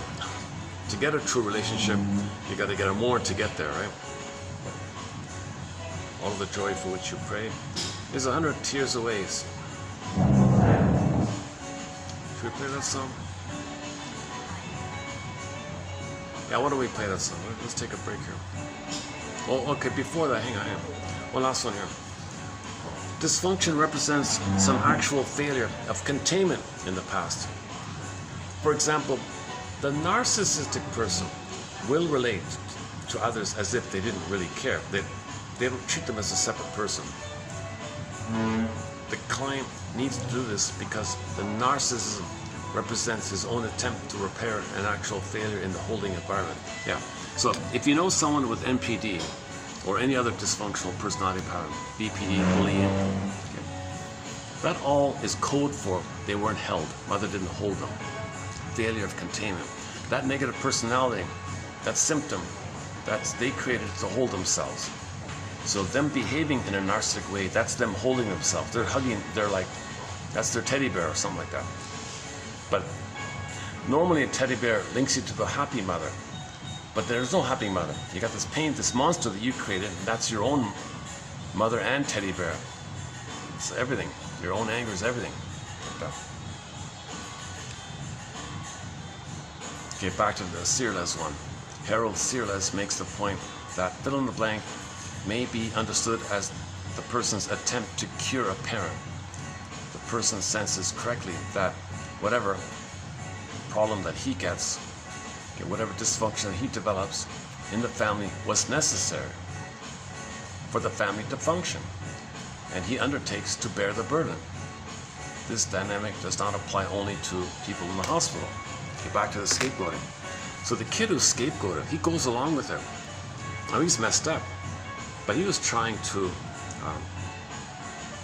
protect his parents, keep the parents together or something like that. He played the role of scapegoat to keep his parents together. Now if he ends up in the hospital, that's the most extremist thing. And he's still doing it in his mind. He's still trying to save his mother, even though they're 6 feet under, baby. They're still trying to do it. So that's the repetition compulsion. Isn't it bittersweet? Somebody's dysfunctional, still trying to save your parent. Isn't it bittersweet? Man, oh man. Once again, one life furnished in early emotional poverty, the Twilight Zone. Watch. It's not a fun episode or anything like that. It's about a miserable, nasty guy, but he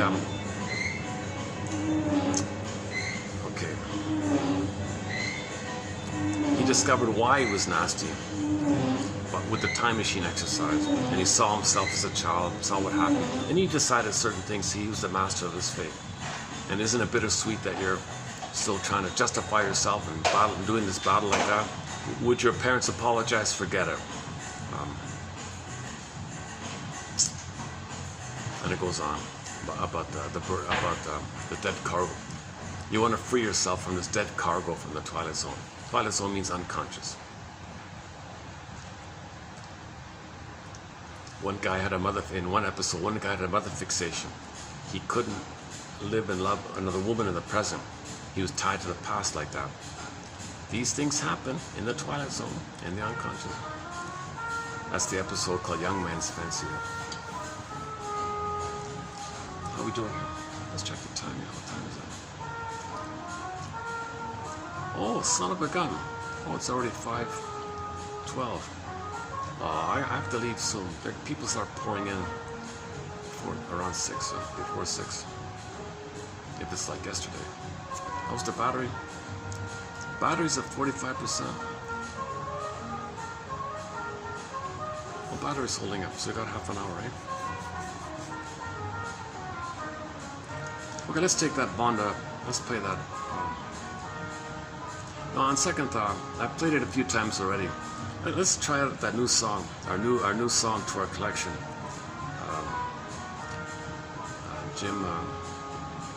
Jim Crochet's song called Age.